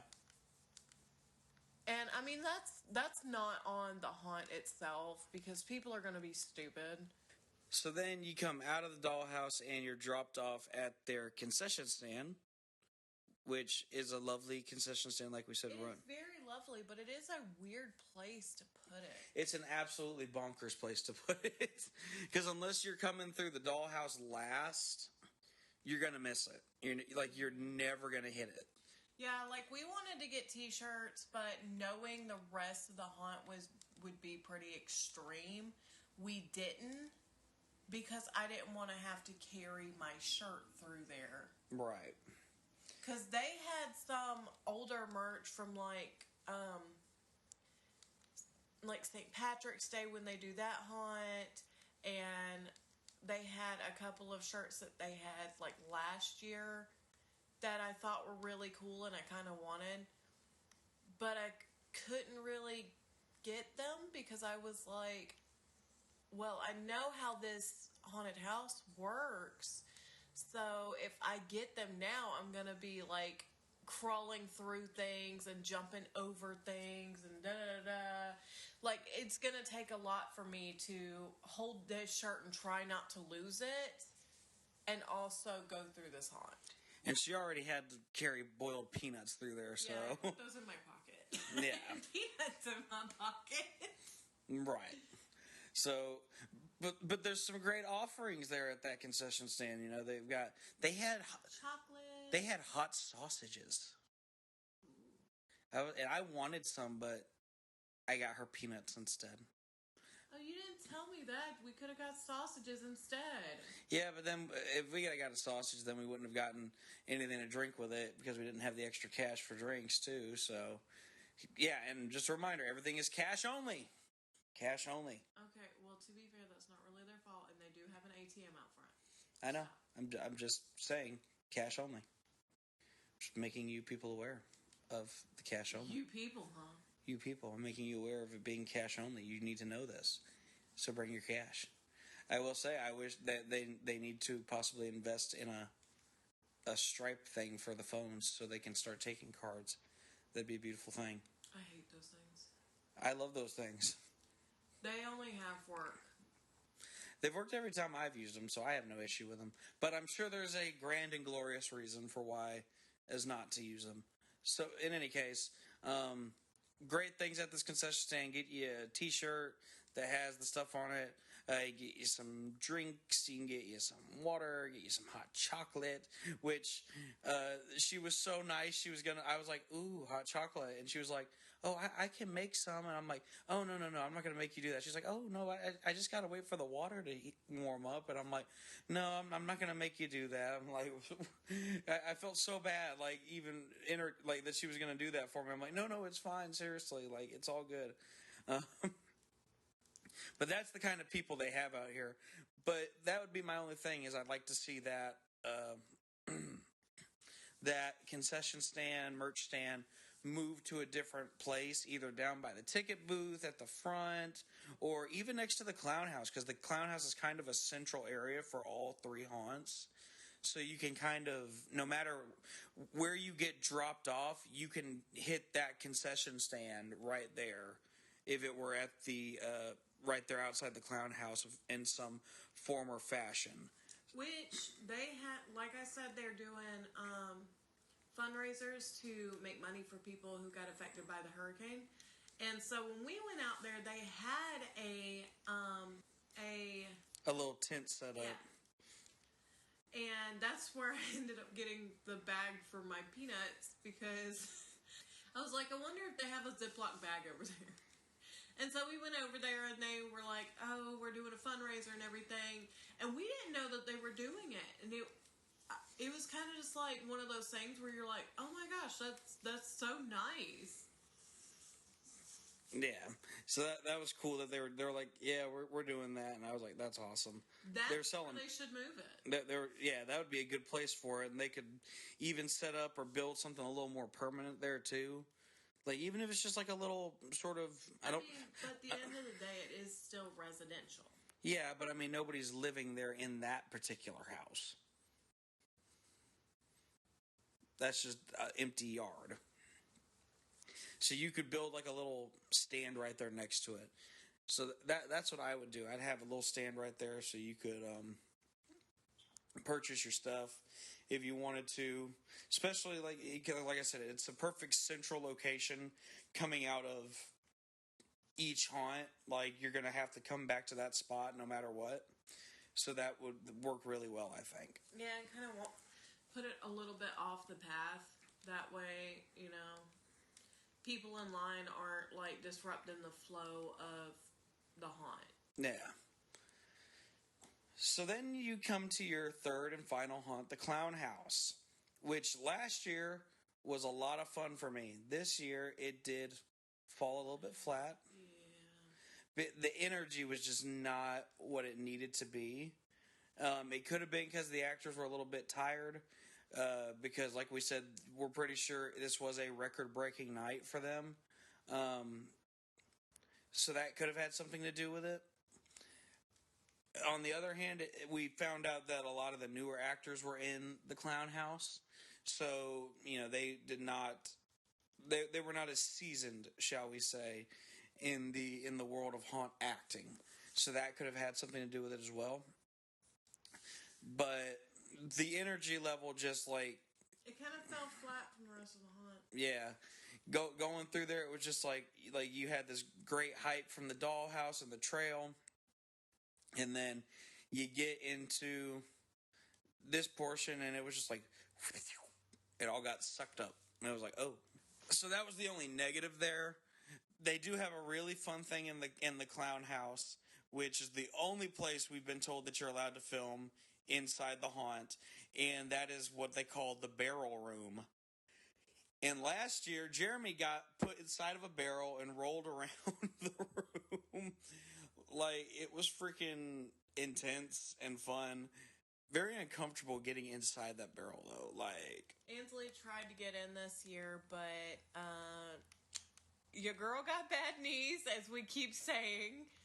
yeah, it's not a comfortable squeeze to try and get inside this barrel. But I tried so hard.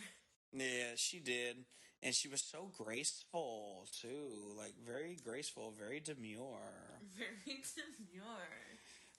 That's gonna be a new thing this year. Everyone's gonna be doing that.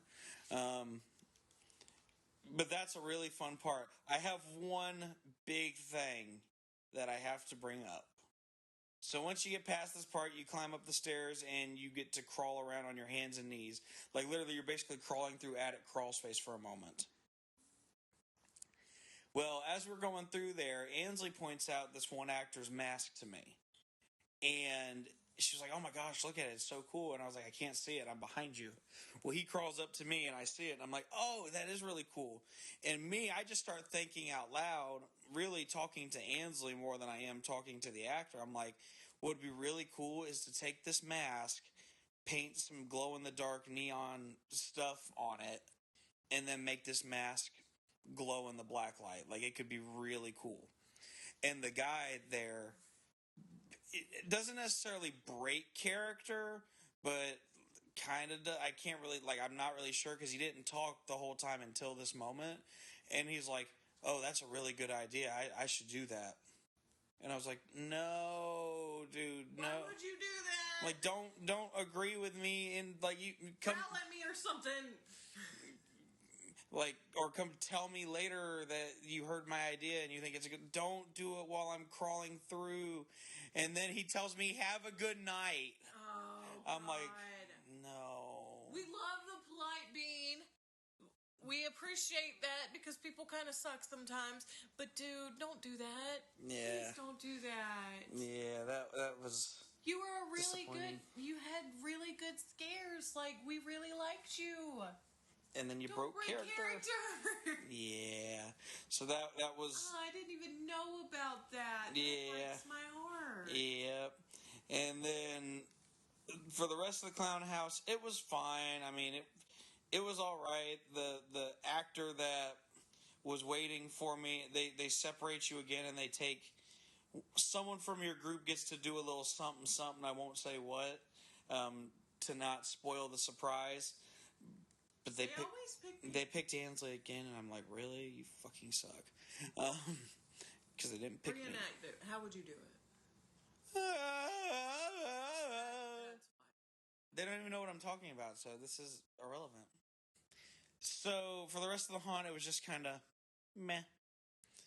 The actors like that were there didn't really give us anything to go off of. The girl that stole Ansley and took her to the next part, she was just kind of meh. Yeah, she was very dull-faced, monotone. Actually, I never even heard her talk, so I don't know about the monotone part. I just know that she was very just staring at us, not saying anything, just kind of was like, I'm just happy to be here. And I was like, okay, well, you clearly need some lessons, my dear. So then you had the actor who was in the room with Ansley did what they were gonna do, and like I said, I don't want to spoil the surprise for you because they always do it, I think. And when it was said and done, I walked by and I was like, well, I mean, she's already dead, so I guess I'm just gonna leave her there for y'all. And the actress just kind of let Ansley rejoin society and didn't really do much anything else after that. I don't know. It's a very dull kind of ending. I mean, I get where they're going with it, and it's a cool interactivity moment, but do something with it. Yeah, I feel like there could be some more with it. Like, I feel like there could be they could play with it there at the end a little bit more. Hell, put a chainsaw at the end of put a clown with a chainsaw at the end. Because, I mean, you've got that, like, there's a big... But at the same time, if that is going to be where they put newer actors, chainsaws would not work in that situation because you don't know if those, the new actors can use chainsaws yet. Well, I'm not saying give the new actors chainsaw, get an experienced person to do it. Yeah, but they only had one experienced person and they had him in the barrel room. I mean, true. How do we know he was the experienced one? Because that's what he said. Oh. I thought it was somewhere else. Well, in any case. Jeremy doesn't listen all the time, guys. Yeah, true. That's just something I would like to see. I think that could improve things a little bit. I don't know. I just feel like, if nothing else, get the energy up in the clown house, and then... I don't know. Give us a little bit more in the clown house, even. Just a little something.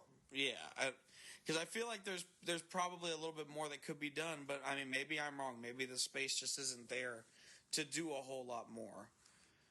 But I would like to see how that could be played with and affected. I'd be very interested to see how that would work. But yeah, so that's the clown house, and then. After that, you're done with Booger Jim's Hollow. You have finished. You've survived the night. It's a wonderful thing. So, I think if there's one thing I'm going to gripe a little bit about was the way that the line management was like very, it seemed a little, shall we say, unorganized at times. The dollhouse was particularly unorganized where that was concerned. The trail was, I think that one was a little bit more okay. I will say they're very good about trying to make sure, like, if you, like, they asked, do you want to go by yourself and things like that. And, I mean, you can tell them yes or no. We weren't going to do that because we're like, at this point, there's just too many people in line. We're not going to put that extra burden on them of being like, yeah, no, we have to go through on our own, blah, blah, blah, blah. We weren't going to be those people. There were some people in line doing that, and I'm like, guys, you see how many people are in line. And it's funny because they actually ended up having to go with another group because there's so many of them. They radioed and was like, we need to send more people in. Yeah. So they were like, we don't want to go with anybody. And then ended up having to go with somebody. Right. Yeah, it definitely, it's one of those things, though, I think, line management somehow, I don't know how you can make it any better. I just know, like, maybe do it in such a way where, like, okay, this group, now this group, maybe do every, like, okay, Fast Pass, you're going to go now. Now we're going to let General admit, and I think the trail was doing that. I think they tried to, like, go, like, if you had Fast Pass, you were going in next, and then they jump back to general admission and so on and so forth. I will say in that particular line for the trail, it did get a little chaotic at one point because there was a guy there with a chainsaw, and he was like kind of coming over the fence at people, and at first it was fine because he was just sort of coming over the fence. Well, then he ends up on the other side of the fence going through the line with the chainsaw, which I'm all for scare actors in the lines all day long. But for me, I think you should not go through the line with a chainsaw. I feel like that is going to create some mayhem and some safety issues. Yeah, because we saw where part of the line did start to get ripped up out of the ground. Well, that's because the teenagers that were over there were doing that on purpose. They were pulling stakes out of the ground. But still, that justifies the point of, that if somebody starts running around with a chainsaw, it'd be real easy for somebody to basically run at these rope barriers and just knock them over or rip them out of the ground, whatever have you. And, but at the same time, I do think it is important to have some kind of, like, scare actor or actress in the line to kind of more or less entertain the crowd. Yes, because you have teenagers that are gonna be shitty. They're gonna be little assholes and tear things up if they are not, like, if they don't have something to focus on. If they can't either watch somebody get scared or get scared themselves, they're gonna find other things to do. One of those things may be tear up fences and stuff. I mean, that's fair, but like I said, I don't think that person needs to be a chainsaw wielder, especially given. Okay, true. Especially given that chainsaw guy, I mean, to justify my point earlier, could have been somewhere where a chainsaw was needed rather than, oh, I'm just running around the line with a chainsaw. Because, like I said, it really, to me, I don't think it added anything being in line there. Because, I would have much rather seen an actor come up and interact with us like, like we see at some of these other haunts where, they'll talk to you and do things like that rather than come up with a chainsaw in line and, because what's the natural tendency when you see a chainsaw? To run. And there's nowhere to run. Right, and so that, like I said, that's going to cause a safety issue. So I wouldn't do that. I'm not going to call out who it was who was using the chainsaw, just because I don't want to necessarily get them in trouble. But if, Alex, if you are listening, this is something I would address personally. But that is just me on this one. And more to that point, in terms of like midway, there's not a midway, because like I said, the 3 attractions are basically centered on essentially a neighborhood street. So in terms of midway, there's not really much of a midway because of the way that things sort of line up. There were last year some really great actors and actresses that were out there kind of hanging out. They had a slider and things like that. But this year, I think they had one slider out there. Yeah, and he did his best about, like, trying to keep us in the moment, entertained and everything, because he did, like, come out there and slide for us down the pathway, which was very impressive because it's downhill. Yeah. So shout out to you, bud. But that being said, you are right. I wish there was more sliders or like midway actors or something. Right, because like, at one point at the night we were sort of standing there, I guess the bus wasn't running anymore. Those 2 clowns that were on the bus, one of them being my friend, shout out to you, friend, they both had, like, they were done because I guess they didn't have to do anything else. They were able to, go back to the makeup trailer and, chill out or whatever. They could have easily brought those 2 in and had them sort of start interacting with the crowd out there, I think. I think that would have been a lovely thing to have them out there, especially given that they both have hella amounts of energy. Yeah. They would be wonderful to interact with the crowd, but at the same time, I get it. Like, if their place was in one place and they were told, all right, you're done for the night, you don't have to do anymore. I mean, I get it, but I would have liked to have seen them out there maybe interacting with people. But one of our favorite clowns was not out there. So that was kind of sad. We didn't get to see her again because we really loved her. I did. Shout out to you, babes, wherever you may be. Yeah.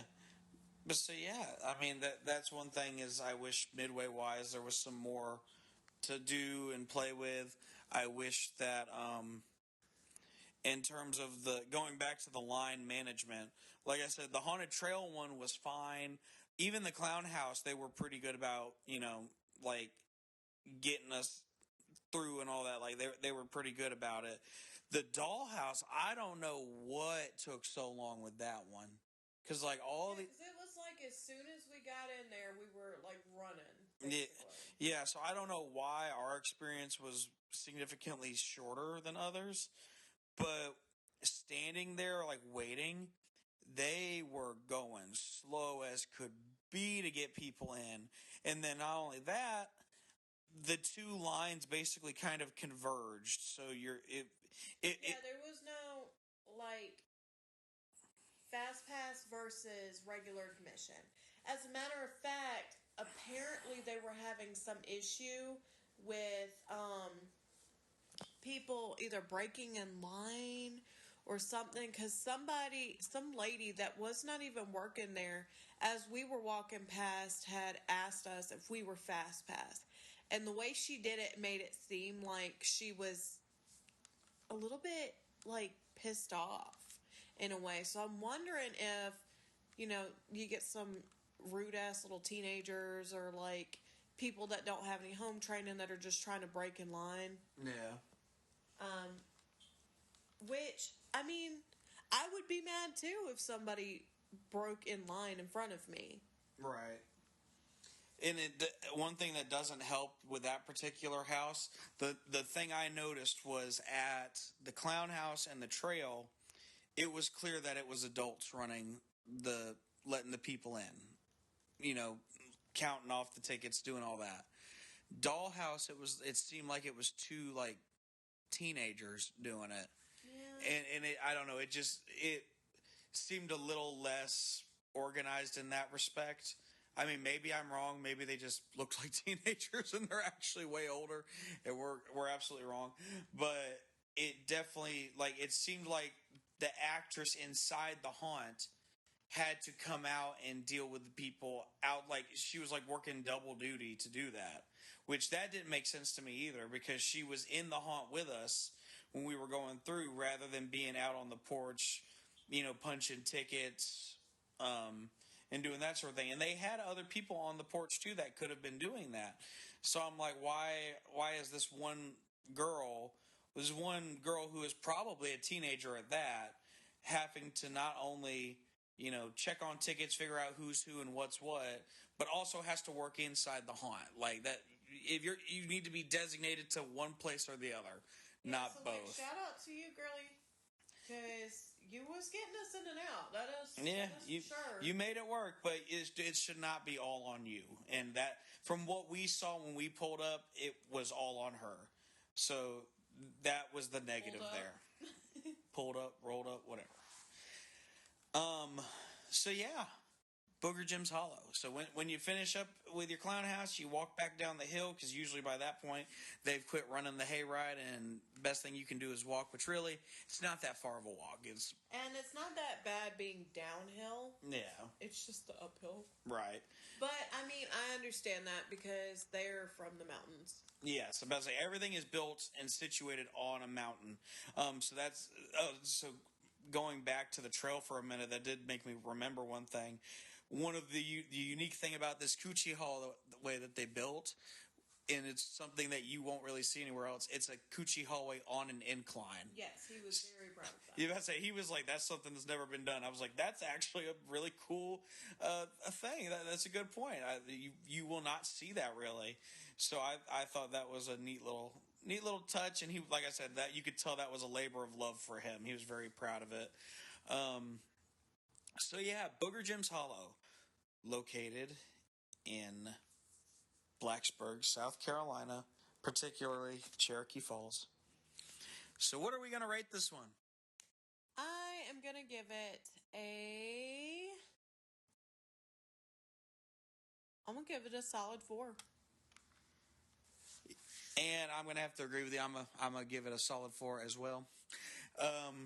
Just for things such as the energy level and other things, like I said, the minimal set work out on the trail, I don't hold that against them, but I would like to see that possibly blossom. Yeah, going forward, I'd like to see how that can be made better. And like I said, we did have that one actor in the Clown Housebreak character, so that kind of that kills it for me. I'm sorry, but yeah, don't. And we know you're probably new to this in general, maybe.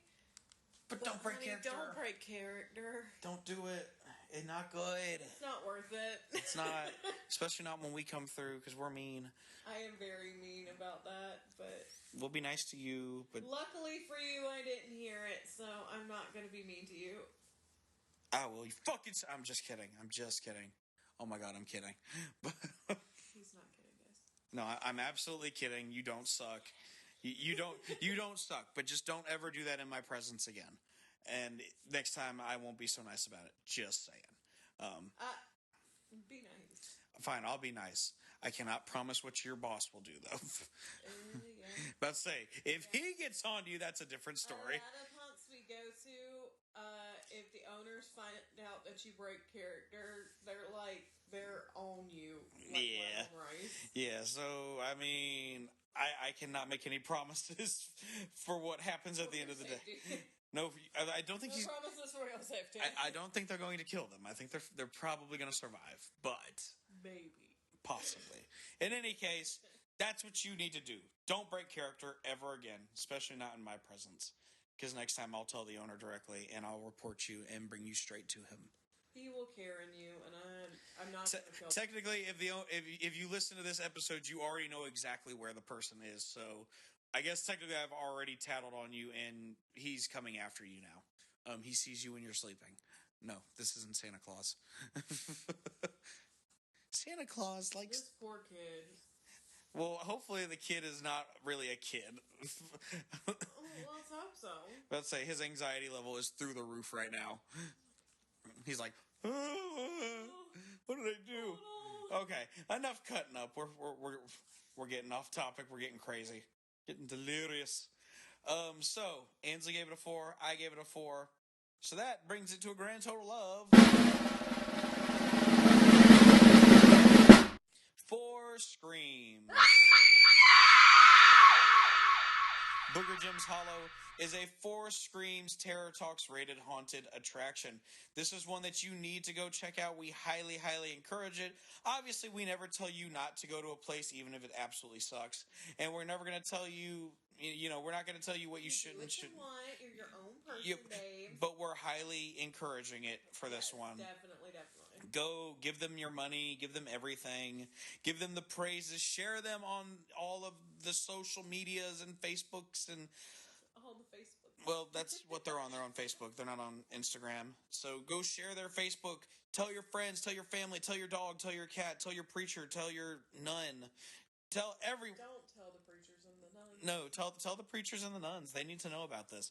This is a great haunt. This is a wonderful haunt. It is a family bread and butter type haunt. Yes, definitely. It is very much family oriented. Family, yes, absolutely. And they deserve all the praise we can give them.